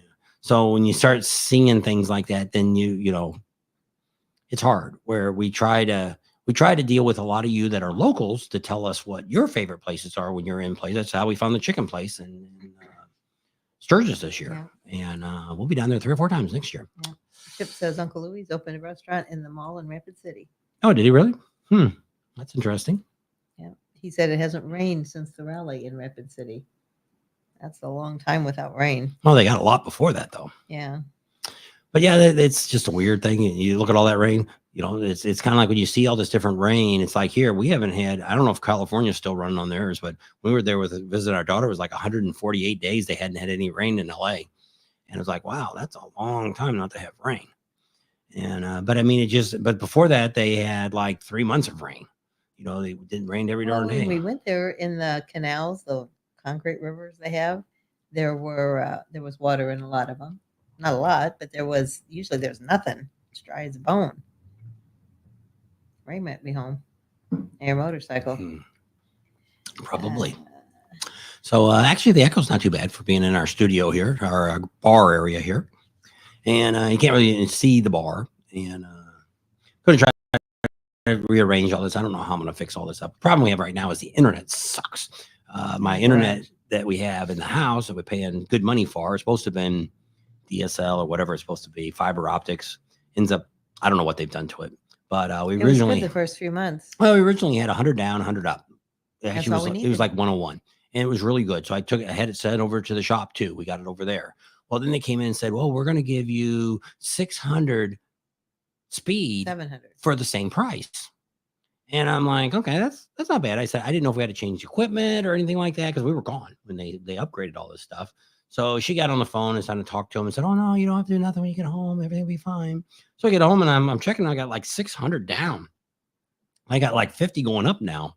And I'm like, well, that sucks. I said, what is wrong with that? So she called a bunch of times. They did stuff. They tried to say that our speed tester that we're using isn't accurate enough. That I guess I was uploading a video and he said, oh, it's going up 600. And I'm like, I don't think it's going up 600. It's going up faster than it did because before we only had about 10 or 15 going up. So if you had 50 or 60 or 70 going up, it's going to be a lot better. But like right now, we're using our little T-Mobile hotspot and we got about 8 or 9 going up. So not moving around too much, it usually works out.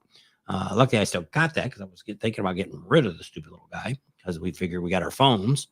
And but a hotspot will get you faster speeds than what your phone will give you. Your phone looks like it. As long as you're using your phone as alive, it's good. But when you go to hotspot, it drops it down. That's what's happened to our visible phone, which is Verizon. They've throttled it down because Verizon bought them out. Still the same price, but they've screwed us on our upload speed if we want to use for hotspots. That's what they said. So it's either 5 or 10 is the most they're going to give you now. When we did the 100 and 100, when we first joined up with them, I called them and I said, I understand it's 100 down, but what is it up? And they said 100. I said, are you sure? And they said, yes, it's even. Everything's, if it's 100 up, it's 100 down. It's the same thing. And I said, okay. So then when they said that they were going to go ahead and increase it, we thought, okay, 700 up, 700 down. That's pretty cool. And then we got it and it's not. So then when I called, they said, oh, well, the new plans aren't symmetrical. They're asymmetrical. So they want you all, because everybody wants download, because they want to watch movies. They want a game. They want to be on their phones. They said we have 18 things connected, which I think all of our Alexas, we have Alexa in every single room. And I think that's 12 of the 18. Then our phones, we have 3 phones, a couple computers. But if we're not uploading or downloading anything, it shouldn't be. Yeah, it shouldn't be affected by that. That's what the guy kept saying. You have 18 things connected, 18 things connected, 18. And I'm like, but they put it at the far end of the house, and we didn't want it there. I wanted it to come into where the studio, or not the office that I am, which would be the front bedroom. They didn't put it there. They ran the other one. So I don't know. We're gonna have to call them tomorrow because I have nothing out here. But see, when we had Optimums, who we had before, I had about as good a service in here as I did in the house. I could still watch TV. All of our TVs are internet. We don't watch. We have no cable or nothing, and we're getting ready to get rid of the cable because we got we bought a stick. So now we have 700 download, which we've never had before. And when we're watching TV, it all of a sudden it'll buffer just for a minute or two, but it's never done that before. So we think if you got 700 down, you shouldn't have any buffering. Yeah. So I don't know what. And we only have one TV on at a time. Yeah. He doesn't watch it in one room and I in the other. We're just both watching one TV. So why it's buffering now and we have 700 down? Doesn't make a lot of sense. No, it doesn't. So I don't really know what's going on with that kind of mess. So this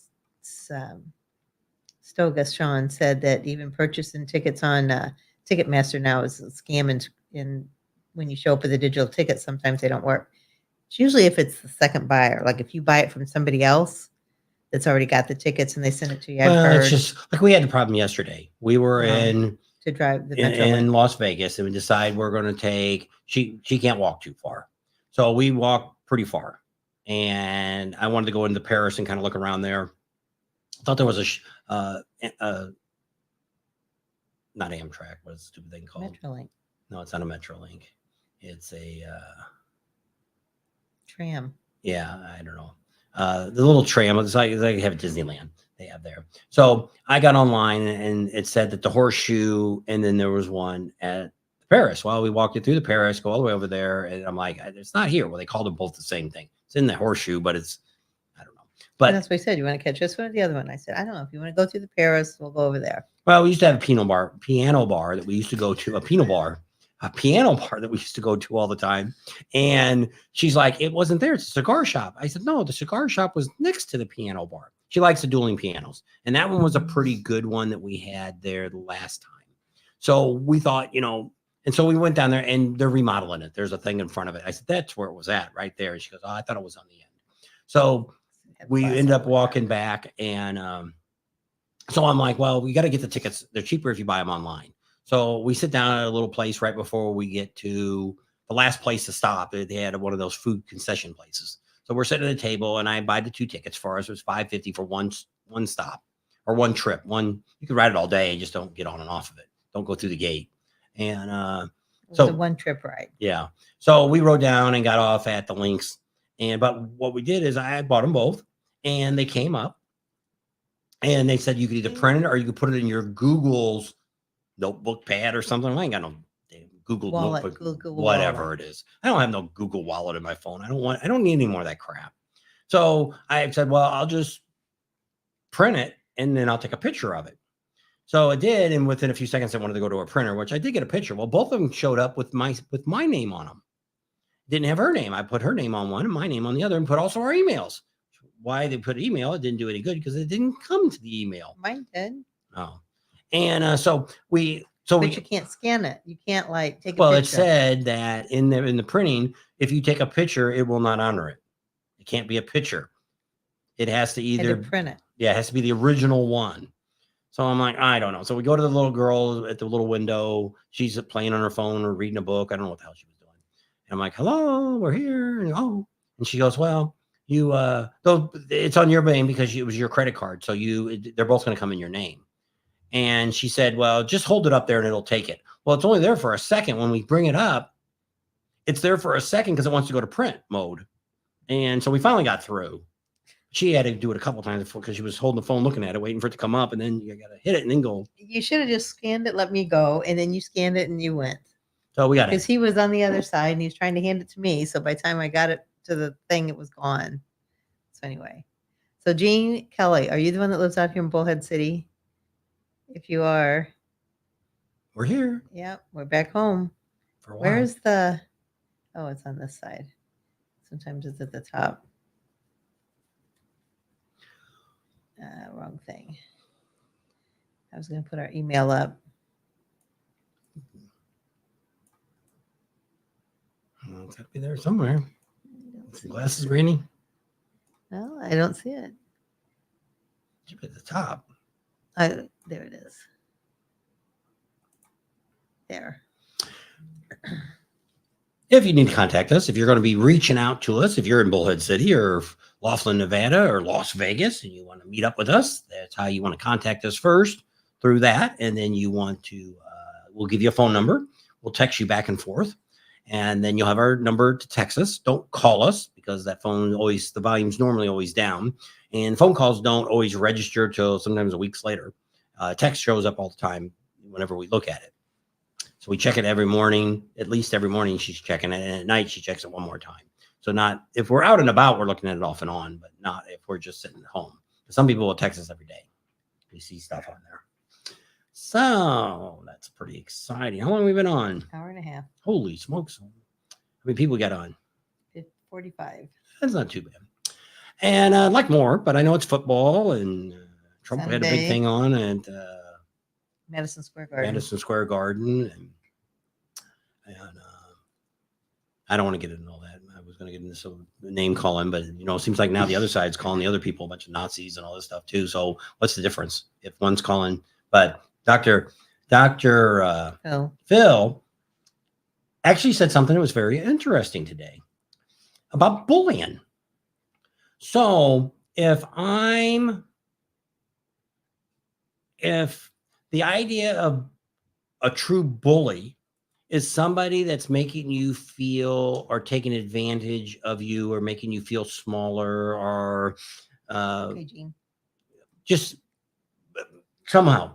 But if you're, let's say like in politics, well, it's like here. You can't really say here. Let's just say these two politicians, the two people running for president, they're calling each other names back and forth. Well, that's not, neither one of those two are considered bullying because they both have a mic and you're not making one feel any disadvantage. So normally what would happen is he did a lot of explaining like a kid in school. So there's a little kid in school that everybody's bullying him, and he's always in the bathroom at lunchtime, sitting on the toilet, crying and eating his lunch because everybody gives him such a hard time at lunchtime. And he says, so that what you've done is you've taken that kid and you've made him feel insignificant. Yeah. And so somebody needs to be his friend and go over there and say, hey, come sit at our table. And that would be true bullying, where when people are calling each other's names, and if you're at the same level, that you're not hurting that person by calling them that name. So I didn't explain as good as he did. You go back on the Trump rally. I just kind of wanted to see Dr. Phil. I watched Dr. Phil part. I didn't watch the whole thing. I kind of seen he was on there and I thought, I'm going to listen to see what he's got to say. And I just wanted to hear him explain. That was one of the things he talked. That was his expertise. He's not an expertise for who should run or who shouldn't. Politics. Yeah, he's more of an expert bullying. That's his specialty. That's what he says. That we all live in America. We all have an opinion, and we shouldn't be on social media bad mouthing each other just because somebody doesn't believe in the same political views you believe in. Yeah, doesn't matter. And it's really sad that we've come to this in America. And if people talk about one person dividing us or something like that, that's what's dividing us. Is there's no reason, as what you said, when I went to this Trump rally in Vegas, the one thing that I was so impressed with was the people that were there. There wasn't anybody, because I walked out a lot. I walked out and walked around the inside of the outside part. They had a whole bunch of booths and people and places to eat. And they had an ice cream, but they didn't have no chocolate. So I stood in line and they didn't have chocolate, so we didn't get any ice cream. We only ate some chocolate. And I don't want chocolate mixed in it. Got to be chocolate. So we went, so I stood out there. But I mean, I talked to a lot of people and nobody, you know how sometimes you go like to a baseball game or a football game and people are pushing, trying to get through the crowd. And, like she almost got knocked out the other day. Where were we at the other day? You almost got knocked out. In one of the casinos. Yeah. Oh, we were going back. We were the guy was too busy playing on his phone. And I said, he was heading right. I said, then you get on this side and I get on that guy. I'd have knocked his ass down. But luckily he looked up right before he ran into me. Cause I was like, I didn't have any place to go. He was just like, but anyway. But you didn't see that there. And then the people that you did chat with, people smiled at you and nodded or whatever. And it was like, it was all different. Lot of really good looking women. It was almost like going to a country concert. And see a lot of men in country concerts too. And I was Trump for Asian Americas too. And they were, some of them were all dressed up in their, these outfits were gorgeous. They had on. Well, they had Hawaiian people too. A lot of them were in their costumes and stuff, walking around and stuff. But it was just, that was one of the things that I was more, it reminded me when we were younger that, everybody was friendly. Now, Vegas overall was pretty much like that. I noticed at the resort we stayed at, everybody would say hi as they walk by or morning or something. Not people that work there, just people that are staying there. Yep. And it was, you don't see that much, especially us. We travel all over the United States. And we were talking to this kid and yesterday and at this place we were eating at. And got a free pizza. Yeah. And so we were talking to this kid and he had been to the Trump rally. He also went to a Harris rally and all this stuff. And he was kind of talking about some of the stuff that he was involved in. I forgot where I was going to go with him.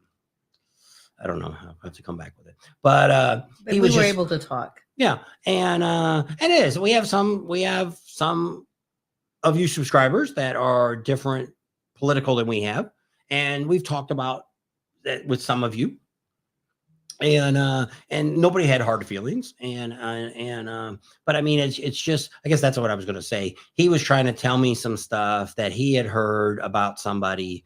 And I'm like, that's not true. You need to go and do your research. Just because somebody told you that on the other side doesn't make it factual. And because I was talking about that carbon tax, he said, that's already here. It's in 2030. Everybody's got to have 2030. Everybody's got to have an electric car. I said, that's not the carbon tax. The carbon tax is something they're going to put on the manufacturers that they want to put on. If one person gets in, they want to add that to next year's taxes that they want to put this. So anybody that buys a car that runs on a carbon fuel will have to pay this tax, which we don't have to, because see, they're not telling you it's taxed.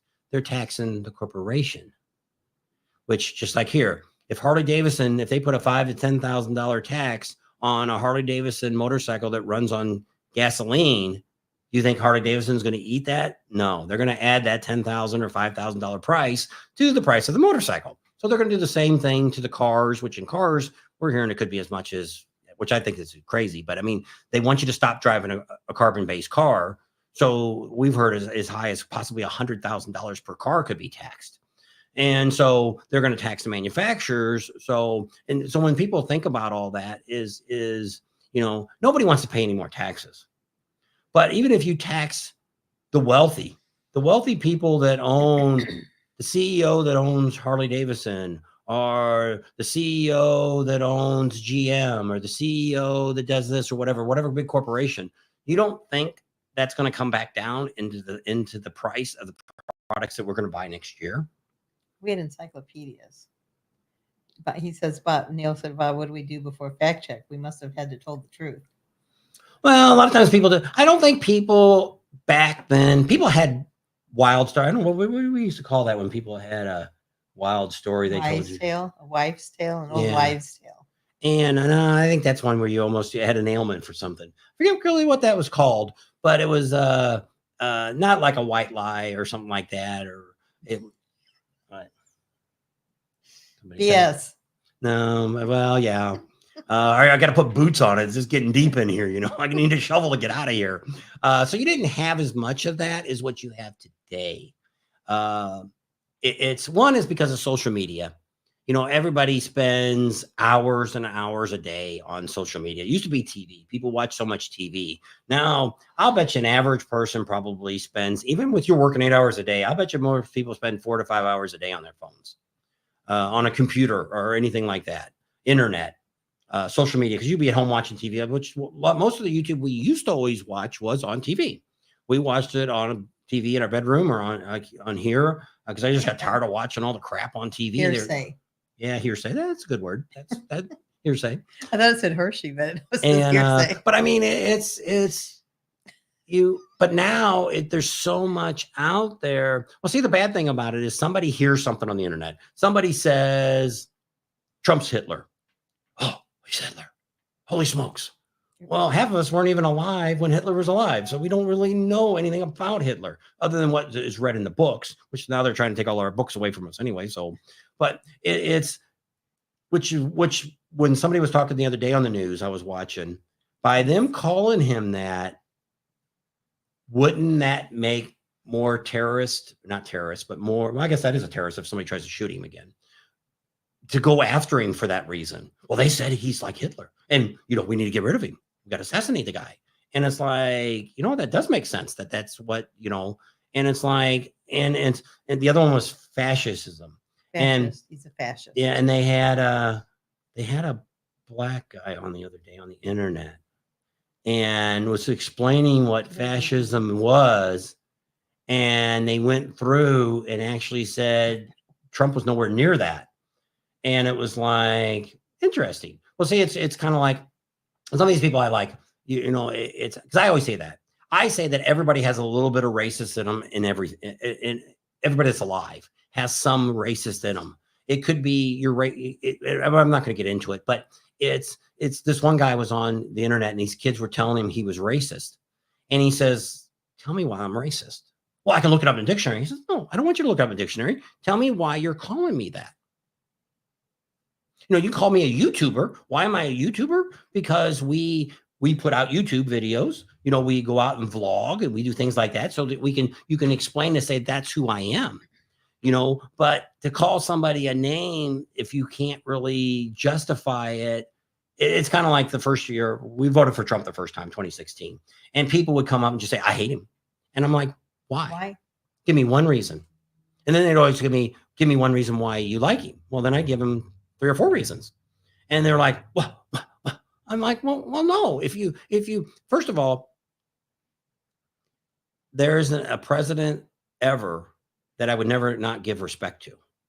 Even, I'm not a Biden fan, but he's still our president of the United States, wherever he's at. But he's still the president. I give him all the respect in the world for this man. And hopefully he won't do anything stupid and it'll be fine. But some people say, well, he wasn't my president. Well, then you don't live here. You go over to Germany or you go over to Russia or whatever it is, whoever's running those countries, you won't find anybody in that country that says that they're not my dictator. They're not the chancellor. They're not this or that. They are. That's a fact. And I don't know. It's just like, which I remember in 2016 when Hillary said that the election was fake. She still complains about it today. The other day she was on TV, was saying how she got screwed in 2016 because the votes weren't counted right. But then they said when Trump did it in 2020, oh, that's not right. That's not right. Well, that's a felon. It's anyway. When you look at all this stuff, it's one of the things that I'll leave it at this. If you look at a guy that ever since 2015, you can go back and find him with Muhammad Ali. You can see him with Oprah used to do interviews with him. He's done so many interviews and everybody loved him. until 2015. And now they've done everything. There is nobody, actually, they did say, but in mine was nobody had ever been through anything that he had been. But there has been one man that had a lot of similar things happen to him, that they went after him and did all this stuff. And you know who it was? Abraham Lincoln. Yeah. They was reading this whole thing. It was one of the people that spoke at the rally, and they talked about what they did to this person, what they called this person, and they went on and on and on and on and on, and they ended up, shooting at the person and all this stuff. And of course, we all thought they're talking about Trump. It was Abraham Lincoln. They called him. They said he was no good. He was he called him every name in the book. Yes, anything you could think of. And it was just it was surreal thinking that, oh yeah, they're talking about Trump. And then it's like, no. It was very shocking. Yeah. And so that's what I said, when you look at stuff like this, itself. well, it's kind of like they said at where they have in Madison Square Garden. Yeah. Do you know Hillary was just bad mouthing it the other day? And you know where they had the national convention when Bill Clinton got elected the first time? They had the national convention at the same place. And so it's and actually was it Teddy Roosevelt or one of them actually had an event there too. Eisenhower, Roosevelt, somebody, I don't remember who they all said, but I mean, I would never say, oh, they were trying to say that he was reliving a Hitler moment. Hitler's never been to Madison Square Garden. And so it's like, I don't know where these people just pull stuff out of their butts and think, I'm just going to say this because it's going to just shock everybody and they'll hate him and we'll go. But I do hear another thing they talked about at the rally was tariffs, because this Stoic wants to know what you think about Harley Davidson making their motorcycles in Thailand. And that's exactly a great info. I actually told this young kid I was talking to the other day, I said, do you know why the Harley Davidsons are taking those 3 models over to Taiwan to make? Because right now, more Pan Americans are sold in England than they are sold in the United States. So every time we sell a bike over there, we have to pay a tariff. U.S. has to pay a tariff. So, but if we build them in Taiwan, we don't pay any tariffs when we send them over to there. So who's getting screwed in this deal? Us Americans. I'm all for this. If I was president for a day, if I was president for a day and you're a foreigner and you don't live in any of the property that's here that you own here, you bought the house as an investment and you're jacking prices up, I'd take your land. You're in America. I can do anything you want. We're Americans. Because that's why prices are so high in so many places, because a lot of these foreigners come over here, not people that really intend to live here, not the ones crossing the border, people that come over here with green cards, they come over as a visitor and they buy these expensive homes. I think we had whole subdivisions in California. Well, that's what happens if you're trying to buy a house and somebody comes in with cash. A lot of times it's a foreigner that's coming in here and invested in America. Where they're getting the money from, I don't know. But I know it for a fact. I can actually tell you neighborhoods in California that they bought the whole neighborhood up. There's nobody lives in any of the houses. They just sit there.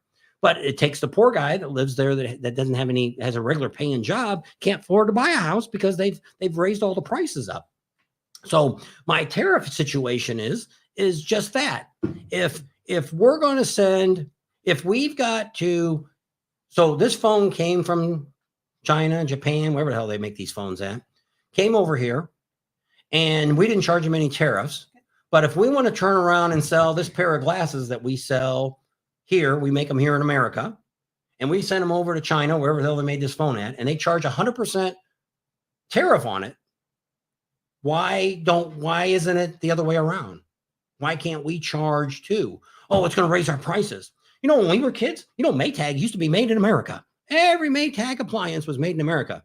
And they used to have Mr. Maytag guy used to come on and tell you how great his appliance was. Man in the world. Yeah. They're made in Mexico now. They're probably made in China last time I looked. Last time they were made in Mexico. They don't have commercials at all anymore advertising them. Kenmore, we don't make crap in America anymore. That's what they said. If we would start doing that, manufacturers would come back to America. We'd make the products here, which would increase more jobs, and we would make more money. And things would. But they're trying to tell you everything's going to be more expensive. Well, yeah. But you're going to find a company just like here. So if they're going to charge, so we're paying $1,000 for a phone now. Let's just say $1,000. And they're going to put, let's say they put 100% commission tariff Sure. on it. It'd be $2,000. Well, a lot of us won't be buying those phones, will we? Some of you will, some of you won't.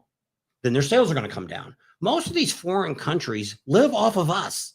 We're spending our good hard-earned money to them. They're making all this money and taking it over there, and they're laughing at us. You know, we don't even have a pork processing plant anymore owned by any Americans. They're all owned by China. You know, if one day they decide that we can't have any more pork, it's gone. They could ship it all across the seas. We'd never have any more. You'd never eat anything that's pork again. No more bacon. Think That's right. about that. And that could happen because they own all the pork processing plants. Every one of them is gone. These big giant farms are all being bought up by foreigners. Well, you look at China, that's one of their biggest problems China has is feeding their people because there's so many of them. They're investing in America because at one time or another, they're going to need it. Same thing. You know, the other guy says, drill, baby, drill. You know, if all these countries, it's got these terrorists and stuff, we're buying gasoline and oil from them. Why? Why don't we supply it here? You know, if they decided one day, we're not going to do it anymore. We're not going to send you no more oil. Too bad for you people. Then what the hell are you going to do? Chip said tariffs was the major revenue source back in the late 1800s, There you go. early 1900s. So that's There you go. where. And somewhere along the line, America got to be, let's just help everybody. You know, it's just, I talk about the same thing with Ukraine and Russia. There's something going on there. Why? I look at Ukraine as like Mexico. If the United States decided one day, which I always say we should do this, but let's just take Mexico over. Let's get rid of all the drug lords down there. Let's just go across the border and let's just take Mexico over as the 51st state of the United States. How long do you think that would take? I'd say let's go realistically. Let's just say it takes 6 months to make that happen. So we've got a war over there in Ukraine where Russia is gigantic. And it's been going on for a year and a half. And it's, you know, there's a lot of people getting killed and stuff like that, and a lot of stuff going back and forth. But all we're doing is sending a crap load of money over there, and a lot of our ammunition and guns and stuff like that is being sent over there. What's happening to us? We're down in money. Our deficit's a lot higher, and we don't have a lot of ammunition. If something would happen right now, a major World War III would break out, we'd be screwed here in America. You know, and something's going on. And everybody's like, no, we need to keep helping them. We have never had a president from another country come here and beg for money. She gets it because it comes in a sweatsuit. Yeah. But that and I forget what I was going to say now. I don't know. But I mean, I don't know. I'm not a politician. I've learned a lot from being a union president in California. I was a union president for a union for 3 years. We dealt with San Francisco. I dealt with Sacramento. I dealt with people like Pelosi and all these senators and stuff in there. That's why I know a lot more than I should know. And I know how crooked they are. And it doesn't matter what politician is, they're all crooked. They all lie. And so it's not uncommon for things to happen. But I mean, it's like you look at the guy versus the lady running, and everybody's like, you know, it's kind of like when Trump first came in the first time, they said, oh, we'll be in war in North Korea. We'll be in a war in 30 days. Well, 4 years later, we're still in a war with North Korea. You know, now we are, I would say we're days away from nuclear war. I think it's very close to on the horizon.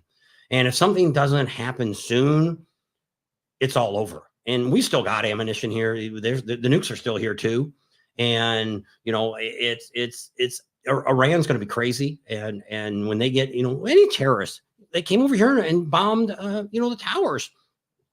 What says that they can't come over here again? What happens is, you know, I worry the same thing when you watch these videos, and you can just watch the news. Watch these people coming across the border. When you see people, well, here's one of the things I always do. When I see homeless people standing on the corner in the street, there's a couple of things. Cardboard sign. Yeah, a couple of things I always look at. One, I always look at their shoes. And the second thing I do, I always look at their hair and how well they're shaved and stuff like that. Because that tells you, are they really a homeless guy or not? Well, I do the same thing when I watch these guys walk across the border.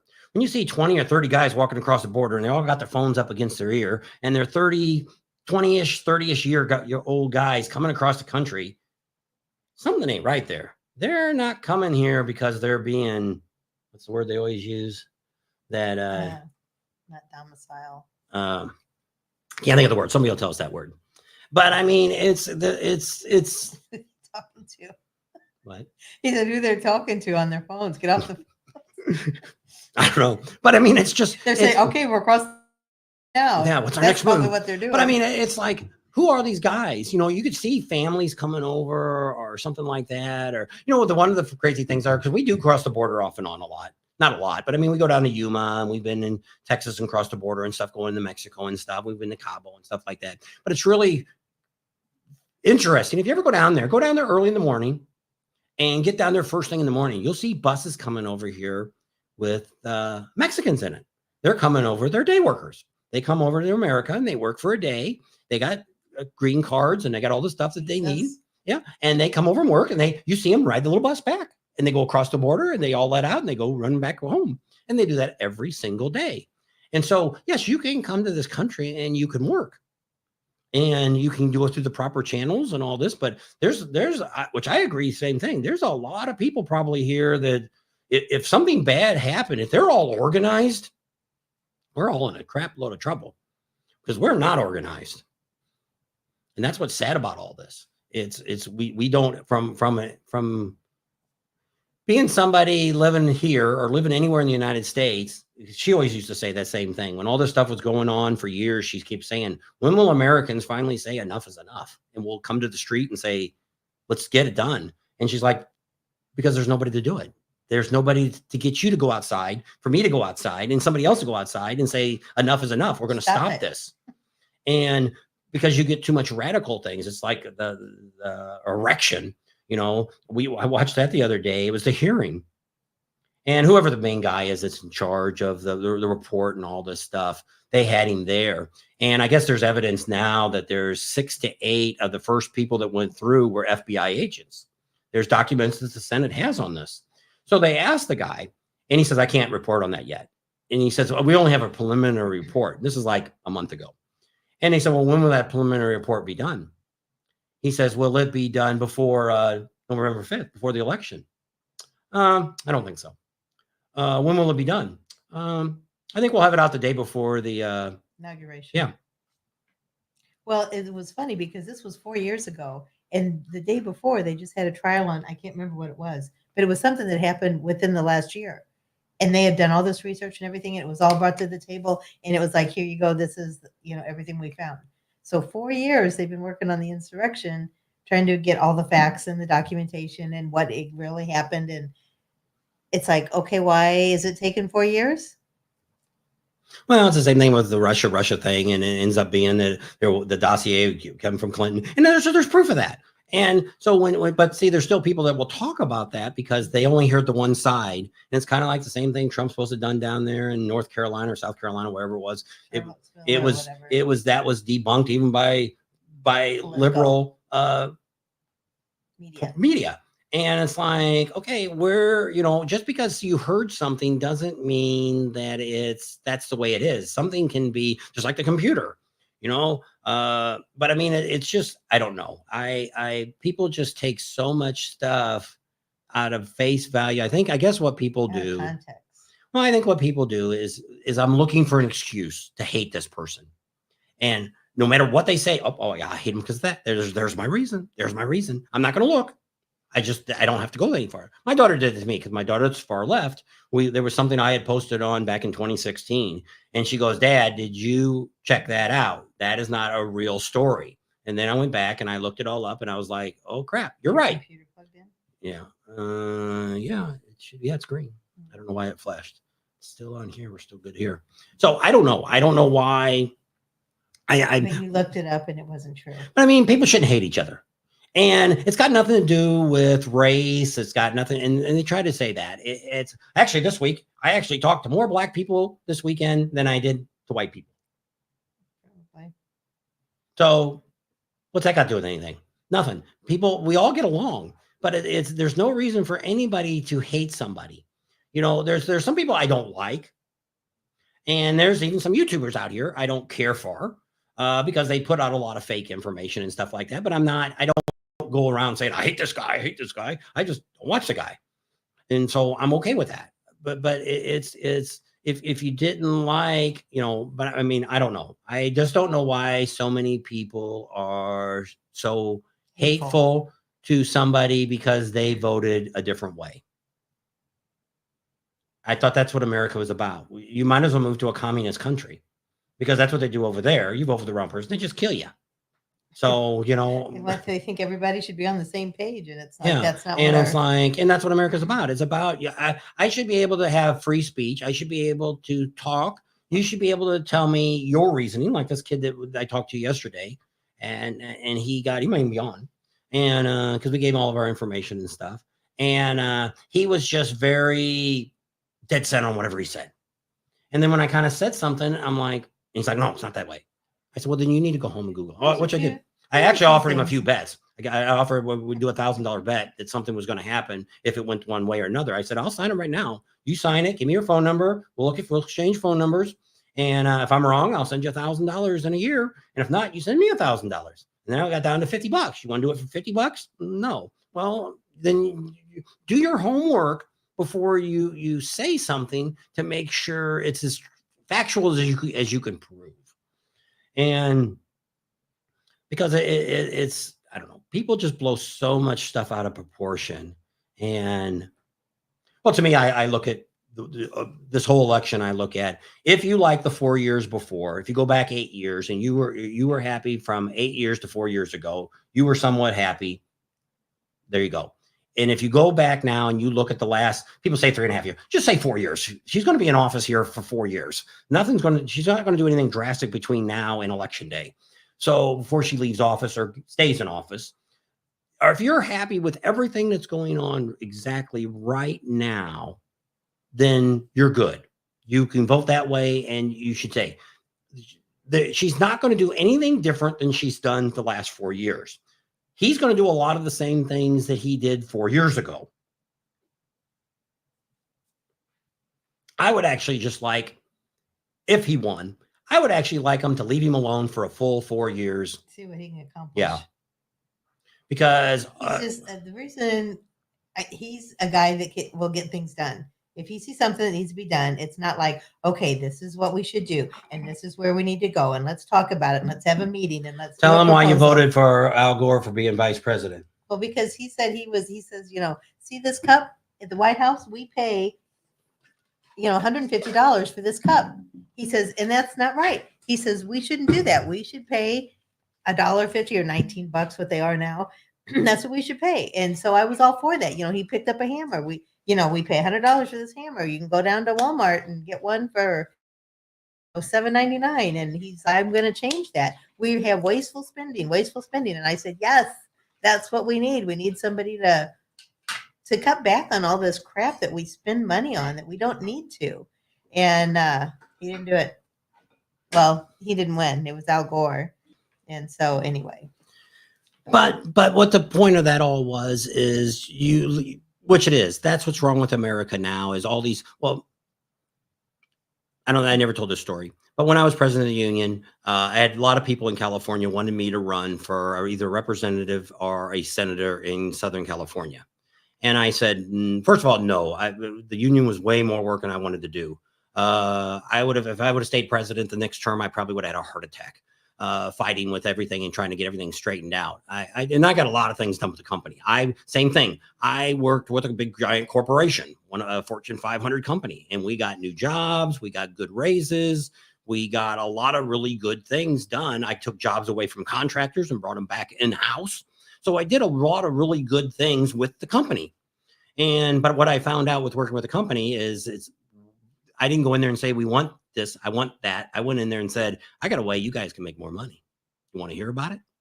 And that's how it was what's in it for them. So when I look at this guy, Trump, that's one of the things I look at him is I don't know how old all of you are, but a long time ago, we voted for Ross Perot. And the reason we voted for Ross Perot was I said, if you owned if they ran the United States like a business, we'd be bankrupt. You can't be trillions of dollars in debt And you're not bringing in that kind of money no bank would ever loan you that kind of money if you were a business, a big scale business. So I said, well, if a businessman came in here and ran it, they would run it very professionally. Well, what happened to Ross Perot was he ran as an independent. 2 weeks before the rally, he stepped down. Why? Because they threatened his family. I won't tell you who threatened his family, but you can go back there and look the records up, and he did. He didn't pull it. You couldn't take his name off, but he quit campaigning. We still voted for him, and he could have won. I think Bush won. Old man Bush won instead, but he probably could have won, but they threatened his family and he wouldn't give up. Well, so if you go back and look at Trump and you go back from 2015 till even today, everything that they've done to this man, and he's even been shot at now, and he keeps coming. So do you think he's doing that for himself? If I was shot at and if I was given grief over and over and over and over, I'd say, forget you. Yeah, it ain't worth it. It's just like me. The reason I did not run for the Senate or for a representative, because I'm in Southern California at this time. Pelosi's actually in charge of the House right there in California. So if I needed a couple $1 million to fix a road down in Southern California, I'd have to go to the House. I'd have to talk to Pelosi, and I would have to say, hey, I got this thing that my constituents here would like me to get this road, and here's all the reasons we need it, and and I need like $20 million to take care of this. And the first thing out of her mouth is going to be, and what you going to do for me? And I'm like, I'm not going to play that game. Well, then you're never going to get it on the floor of the House. We're not going to allow it. So that's how politics works. And that's what's wrong with politics. If you ever look at just like the Obama health plan, any bill that's out there, it's thousands of pages. Go in there and read some of those things. They put so much, we call it pork spending. They put stuff in there. That's how the mob museum down in Las Vegas got made. We all paid that out of federal tax money. The whole thing was paid by federal tax money. It was stuck in a pork bill. Might have been the Obama plan for the health, but I'm not sure. Don't mark me for sure. It was something like that. Yeah, it was some big thing that they shoved in there, and they would vote for it then. And that's what's wrong with what's going on in America. And so when you no matter what, they try to say he's going to be a tyrant and all this kind of crazy stuff. Dude, he wasn't a tyrant for 4 years when he was in office. Or he wasn't a dictator. They said it was going to be a dictator. Yes, the DOJ and the FBI and all that definitely needs to be cleaned up. There's so much stuff going on right now. They could be watching us and we could be arrested tonight for just talking about this stuff on the internet. They may pull this down anyway, but it's just sad that we're in America and we just can't be Americans. We have a constitution, we have the Bill of Rights, and it's like people are just stomping on that and saying, let's make new rules. Well, they really want to be a socialist country where everybody makes the same amount of money. Everybody lives in it. And I told one young girl out in Tampa last year, Clearwater, over at OCC Choppers. We were over there and this young girl come up. She's all gothic and with her dad, and she'd been in some trouble and she wanted everything. She wanted socialism. That's what I want. I said, yeah. You know where you'll be working at, don't you? She goes, where? I said, in the coal mines. She says, there's no coal mines here. There will be. You'll be working 15 hours a day. Go over to Russia and go over to some of these other countries and find out what people do. And yeah, we'll all live in the same house. Yeah, a lot of us in the same house. You won't be owning this house. You won't be owning your house. You won't be driving a car. We'll be like all these other countries because everybody's going to have everything the same. We're all going to make a couple bucks a day. They'll give us some rice and some beans, and that's a socialist country. Glass of water, a piece of bread, and go to bed and get up and do it all over again. Go talk to people that actually lived, which is, I take all my experience from people that actually lived in those countries. The biggest thing was when we moved to California, I have never met so many people from all over the world in my life. And a lot of these people have become citizens in the United States, in Canada, and in California. I've met Russians. I've met people from China. I've met people from Cuba. I've met Germans. I've met people one guy from Russia I talked for a long time. He'd been 28 years. He left Germany or Russia. And he was telling me how the country was over there. And he said, if you want me to right now, I'll get on my hands and knees and I'll kiss the ground. He says, you people have no idea how lucky you are to be in this country, because of some of the things that you're saying here, we'd be shot and killed over there for saying it. He says, we can't get away with what you people do here. And he says, that's why I moved here. He says, America is the greatest place in the world. It's and and it just went on and on. And I was just like, wow, wow, wow. And I couldn't believe it. And it's just like, which is going to get more into politics in here, but we had one of my friends, actually Michael, we're going to be seeing in Vegas here. His parents are actually from Germany. They became citizens in the United States a long time ago. He fought in World War II, I think, is what Michael's dad fought in. He's gone now. But he had cousins. So when Tam quit working, she moved out to the house here. And my friend Michael, he got in divorce, a nasty divorce with his wife. He ended up with the house because I told him never leave your house. She walked out and he got to keep the house. And so to help him out, I moved in there and I rented a bedroom from him. And so while I was there for the couple months, he had some cousins come over from Germany. They were probably late 20s, early 30s. And they owned a business and they travel all over, not on the American side or South America or Canada. They do more like Africa all the way up into Russia, all the countries there. I don't remember what their business was. I could find out if somebody really wants to know, but I don't know what their business was. So this was like 2018. She reminded me of what date it was. This is like in 2018.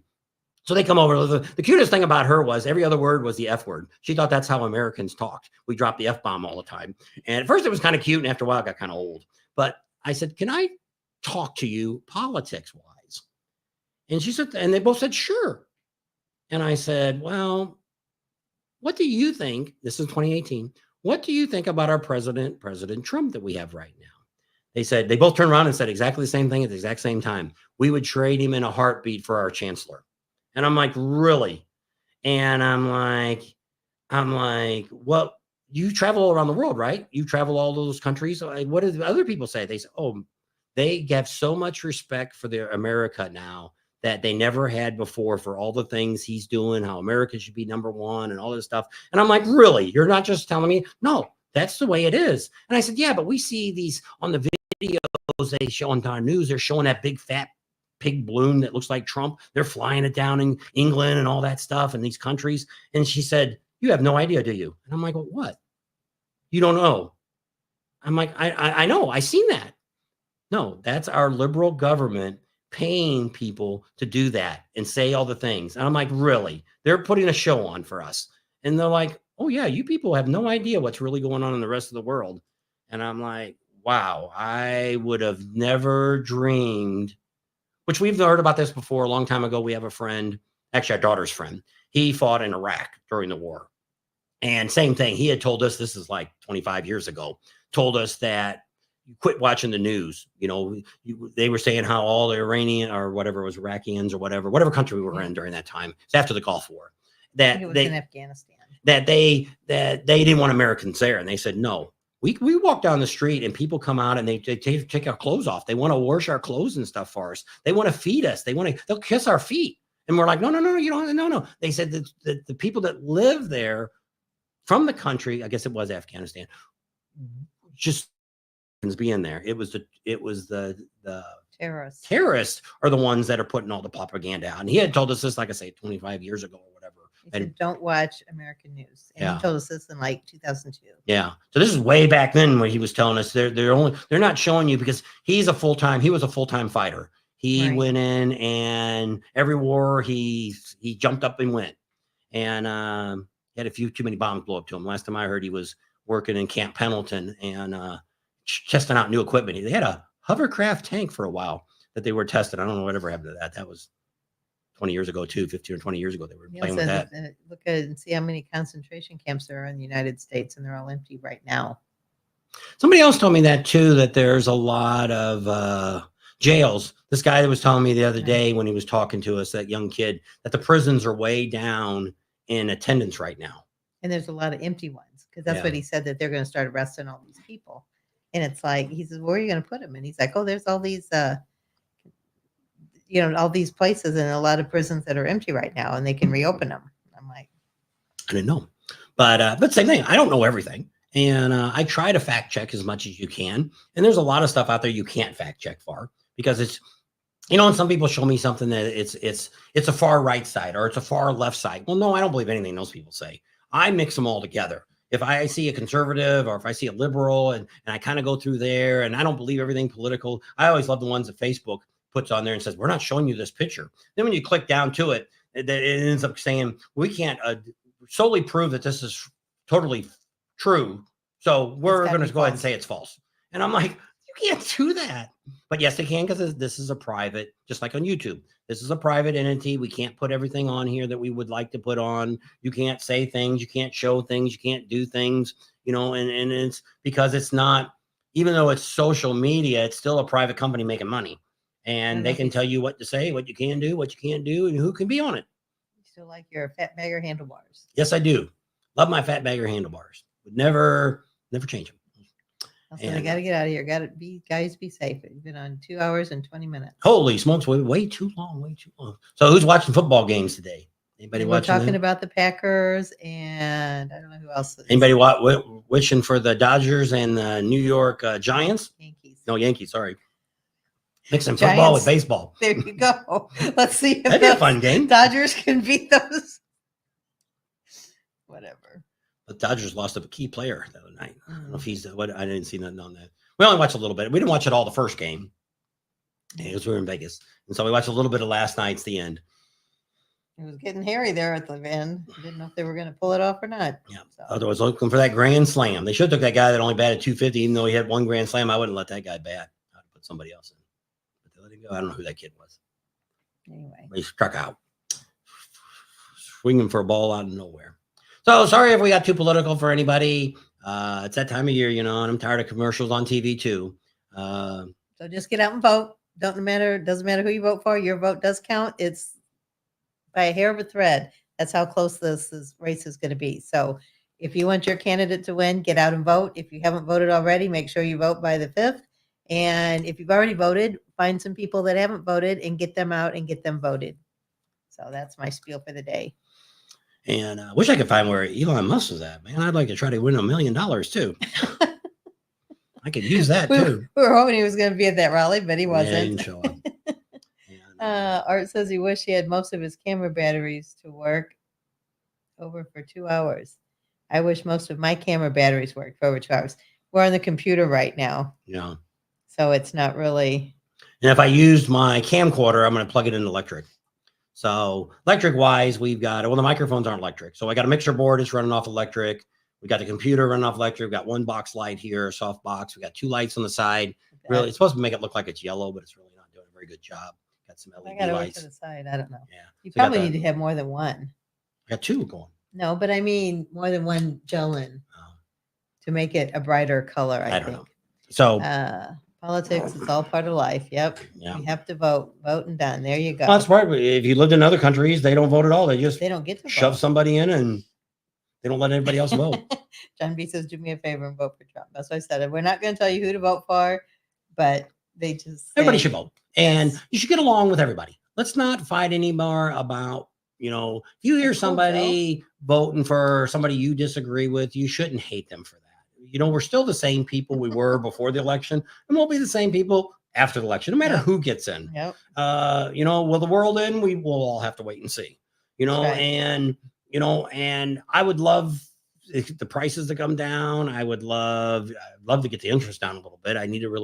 We borrowed some money on the building over there to pay everything off over there. And I'd love to get a better interest rate than what we got stuck with.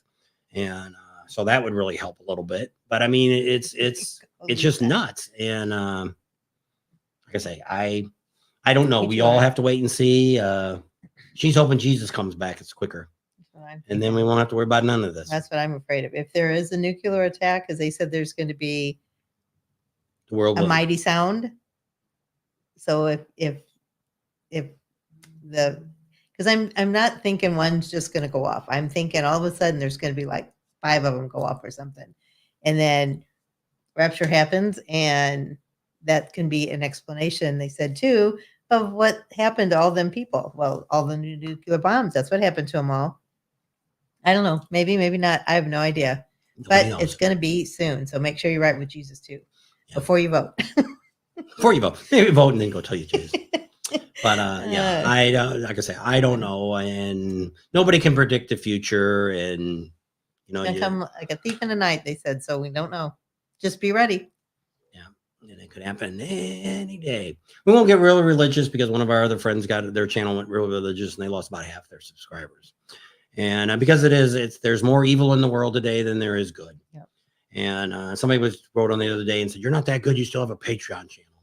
It's like, well, I guess that is kind of true, but they're just trying to pay the bills with all that stuff that's going on, and haven't put a whole lot on there, but we do appreciate everybody that still supports us on those. And Yep.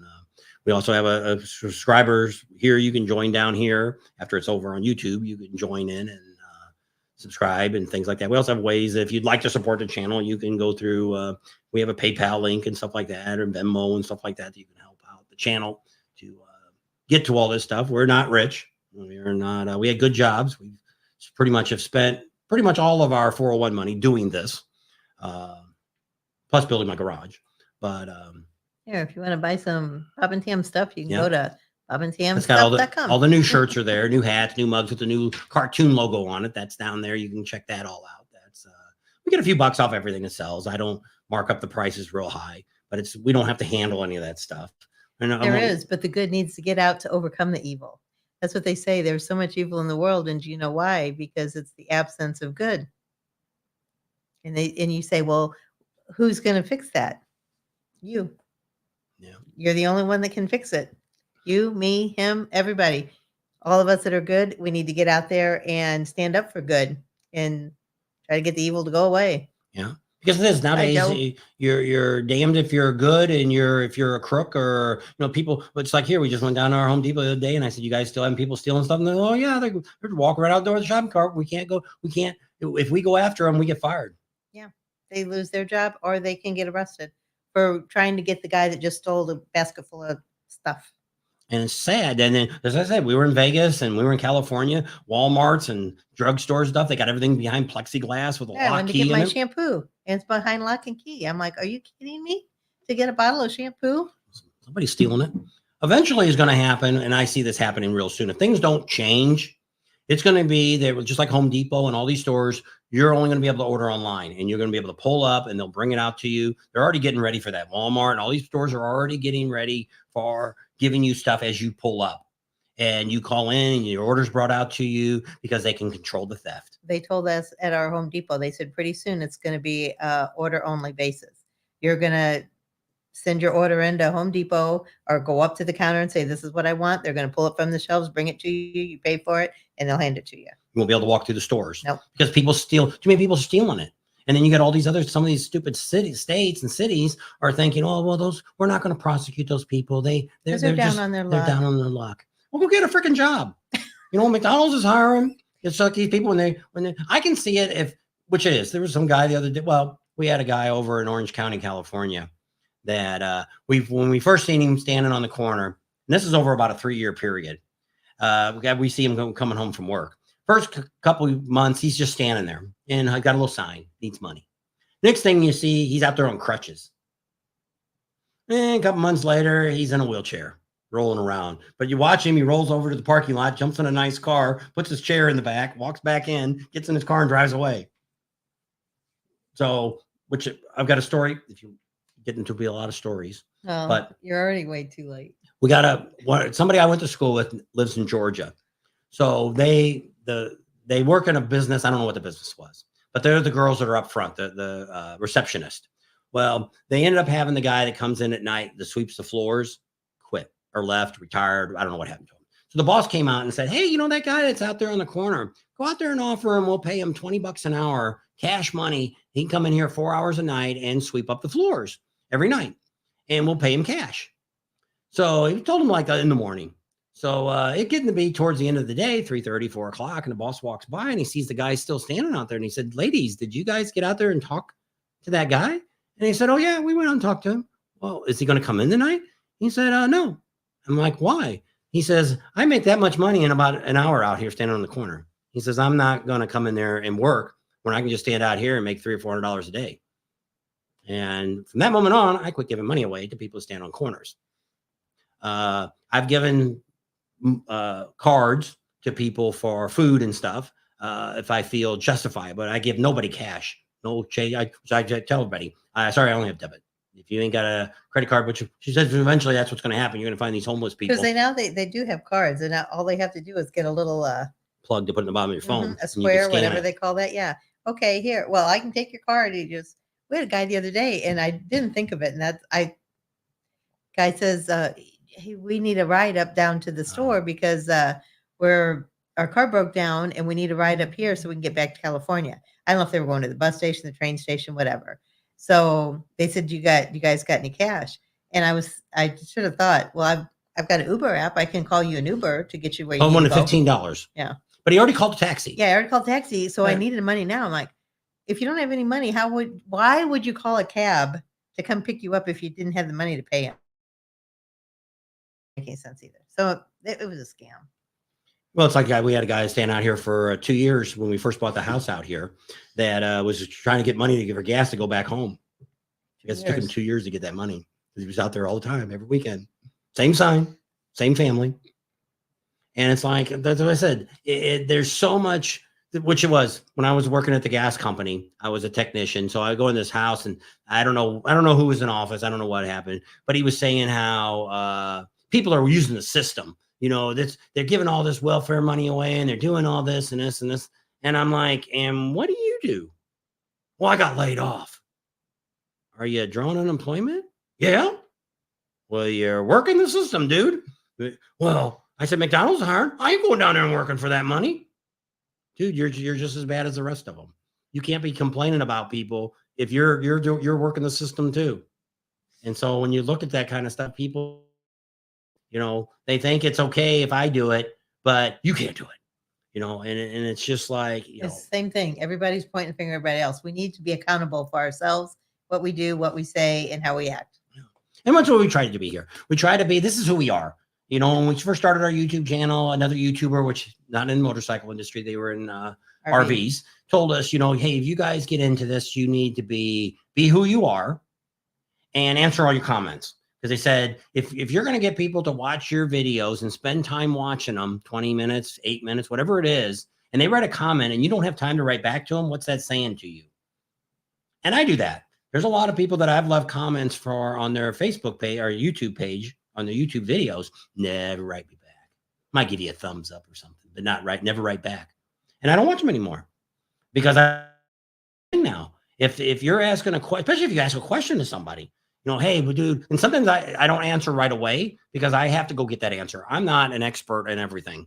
So I go find that expert. Like if you're asking for a certain cam to put in your bike or you want to know this or that, I don't know everything. I know what I like, but I don't know what would be best for your situation. So then I send it off to Speeds or I send it to Dark Horse, or I send it to whoever, Rockford Fosgate, whoever I'm going to send it to, I'm going to send it to them. And then they write me back. And 90% of the time I just copy that and I paste it in there and there's your answer. So, because I get a lot of people from that we do videos for, they think that's my company. It's not my company. We're doing videos for them. So they ask me thinking I know it all. Well, I don't know it all. Nobody knows it all. And I'm the first one to tell you, I'm not going to just give you a line of crap. And there's a lot of YouTubers out here that will give you, my big thing always is your slip-ons on your bike. These are the best ones. You got to buy these. These are the best ones out there. They're not. You could even be buying the best ones. Still may not be for you because it depends on what you're doing with your bike. Do you want your bike to race? Do you want it for sound? Do you want it for this? Do you want it for this? Do you want it for that? Do you want it for a lifetime warranty? What do you want? And that would be the best way to recommend you the best pipes to put on your bike. But just because one guy says, this is the number one kind. Well, the reason he says that is because he's getting free pipes from that company, putting them on all of his bikes. Of course, he's going to say good things about it because that's all he knows. No, because that's all he knows because that's what he's given him. Or he's got a little plug in there that he's getting, go to my link. That way he gets 10 or 25% off everything you buy. So that's one of the reasons we never really did sponsorship videos on products because we didn't want to be, even my handlebars on my bike, I bought those. I won them at an auction. I won them at a raffle, paid $250 for them. And so I still had to pay something for them. Maybe I paid $400. No, it's $250. They were like $500. But I bought them at an auction. Silent auction. Yep. It was the Bike Builders Breakfast. Yep. You got them there. And, but most of the stuff that we bought the first 2-3 years we were doing this, we paid for everything. We got maybe a 10 or 20% discount on it, but I paid money for it because if I'm getting a free phone, of course, it's the greatest phone in the world. because it's free. It didn't cost me nothing. But if I have to pay for it, so in our case, the only things that we've gotten that I didn't have to pay for is my stereo, my Rockford Fosgate speakers that we got in the amp. But I spent a lot of time looking at those where I would have paid money for it. The other thing is my digital gauges. If I knew what I knew today, I would have paid $1,500 in a heartbeat for them. They gave us those. I got my lift that we have that we're going to hopefully do the veteran bikes. We're getting closer to that. Somebody asked how that was going. And is there anything? I guess that's about all the things we ever got for free. Everything else we paid for. So that way I can give you my real legitimate, honest opinion. Yeah. And from what I think about it, just like somebody just asked, do you still like your fat bagger bars? Well, yes, I do. I love them. Even if I paid $1,000 for them installed or whatever it is, I have no complaints. I wished I would have put them on years ago. I never changed handlebars on any motorcycle I've ever owned. I could not believe the difference. Especially I have a shoulder problem to start with. And now it's a different shoulder problem, but it was behind it where I had a lot of trouble with it. And the biggest thing that I could tell about my fat bagger handlebars is when I make U-turns. I'm now just doing this instead of doing this, stretching out. And so it's a lot easier. It's better to keep the bike balanced. And it's like, wow, I could not believe the difference of that. And also you got to make sure you go someplace. And that's what people say. I get all my work done on the road, all of it. And I've always done that. Every bike I've had, I've spent more money on the road than I have in-house. I've had very little done at a Harley Davidson dealership. All my vehicles, cars and everything. I have very little. The only reason I've had my cars lately done with the truck and the car, I always had the oil changes done there. Because that way, if you ever had trouble, you got a 100,000-mile warranty, you have trouble with the motor, they'll blame it on something you did wrong. Well, if you let them do all the oil changes, I just got another coupon for the truck. I just got that yesterday from the dealership. You wait long enough, they send you a coupon. And so they keep track of your mileage. So so I'll go down there and get the sale price. And it's about the same price of going, sale price, about the same price of getting it anywhere else at a normal price. So I'm quick lube shop. Yeah, quick lube or something like that. And so I'm okay with paying for that. But it's other than that, I don't go down there and get a tune up, or I don't buy my tires. I don't buy my brakes. I do brakes myself. But I mean, a lot of that stuff I'm not going to buy from them just because there's a lot bigger markup. But by going to Rockford Fosgate, I'm talking to the factory. If I'm going to go get a cam and stuff put in my bike, Speeds has worked on 3 of my motorcycles. They've been doing work on my motorcycles for, probably 25 years. I used to deal with their dad and the other brother. And so I've known them. Cal from Chubby Cubs. That was the first cup holder I ever bought was from Cal about 25 years ago. So we've been doing business with a lot of these people before I ever got into YouTube. So I'm normally a very good, just like this mixer board I got. I spend a lot of time. She don't like it. How much time do I usually spend investigating something I'm going to buy? Forever. Used to be we just drove around the stores and I talked to people. Just buy it. We had to make sure he got the best deal too. We'd go to 30 stores. He was going to buy something. 30 stores. And we almost always go back to the first store. And that's where he ended up buying it. Gotta make sure the prices are good. You're not getting screwed. Thumbs up before you leave. And but I mean, you just want. I'm always a bad person because I'm one of them people that always hate what I've done. I invest in something and I probably shouldn't have done that. I shouldn't have done that. And I shouldn't have done that. I always have second thoughts on anything that I've ever bought. And have second thoughts on me? I don't remember.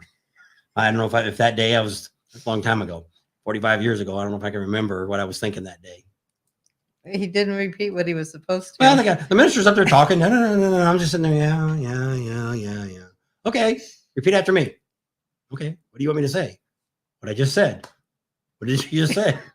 I don't know. He wasn't paying attention. Like squeezing his hands like, it's your turn. You're supposed to be saying this. I just stood there and he finally repeated it. Almost didn't get married. That's what I said. He never says yes or no. So I said, good thing he didn't have to say that to get married. He said, I do. Yeah. Neil said he got his first cup from Chubby Cups. There you go. He always had what you wanted. Yeah. And he always fixed it. And, if you got a different bike, he'd switch it over for you for free and change adapters. He's always been a great guy. He's more now in selling knives and stuff like that. He's got a few cup holders, not as much as he used to have. And so I always said, His I don't- knives and his tasers. And yeah, he's got more of that stuff now than he had before. But Cal's a great guy. We've known him forever. And he's done a lot for us too, just helping us out. And he knows everybody too. yeah. And so it's that's what our channel's all about. It's just trying to give people good information, try to help you out, try to get to where you get to a rally. You know, it's like when we go to a rally and somebody will say, "Oh, I've been watching your videos. I got here and I knew I was going to do this and this and this and this and this." And I'm like, I wished I would have had that when we started going to motorcycle rallies instead of just wandering around trying to figure out. And then you get, well, we had it in Milwaukee. We get there the last day on Sunday. We find out there's a big old giant party downtown on Saturday nights. They do all the burnouts and stuff on that night. And it was on Facebook, and I'm like, I think we're getting on the airplane or something. And I'm like, or I guess we weren't, we didn't fly in there. We're leaving in the motel or campground, and I'm like, look, we missed this. That would have been probably the best thing of the whole rally. Yeah, and we didn't get to go see it. And so it's like, you know, nobody tells you anything.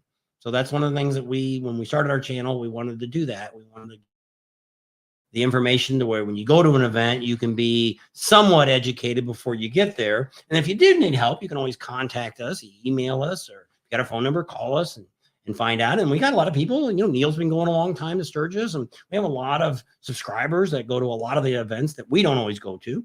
And like we just had one of our other YouTube friends. She was going to Galveston this year, and she was asking a few things. Does anybody have any idea? She just put it on Facebook. And I said, well, first you need to buy, she's a YouTuber, you need to buy the pass for downtown, because you have to pay to park downtown, or you have to pay to drive down Main Street. If you're there for the whole rally, just buy the pass. That way you don't have to pay daily fees. And then the other thing I told her, about the other campground. Yeah, I told her about a different campground she could get a better price at if she went. She already paid for a place. And so I said, well, and I said, if there's anything else you want to know, let me know. You know, we were only there once, but I mean, it's like I say, a lot of these rallies are okay. It's just some of the rallies just get to be, it's exactly the same all the time. You know, Sturgis there's always stuff going on. And Neil's got, or not Neil, you said Neil. And a lot of Daytona's got a lot of different stuff going on, different times and stuff. So I guess going on. So did you do a good job today on your video? No, I was going to say, we're going to go ahead and end the show up here. Everybody's happy. See, they're all happy. There you go. Thanks for hanging out with us today. Hope you enjoyed the video today. Enjoyed the video. Subscribe to our channel. Jeez. There's an air horn. Yeah, it's a little noisy. Subscribe to our channel if you haven't already. Share us with your family and friends. Give us a big thumbs up. Ring that bell for notifications, and we'll see you on the next video. We love you all. Take care. Be nice to each other. And we do appreciate all of you. We're glad that you came along today and checked out our new setup that we've got going on here. It's going to get a little better. We got to get new headphones yet and do some, I want to get a different wire coming for the camera so we can set a different camera and give a little better shot of our studio. Then we'll see the boom mics coming in. Boom mics coming in. I think it sounds better. That sounds so speaky. Say bye. Good night, John Boy. See y'all later. Bye.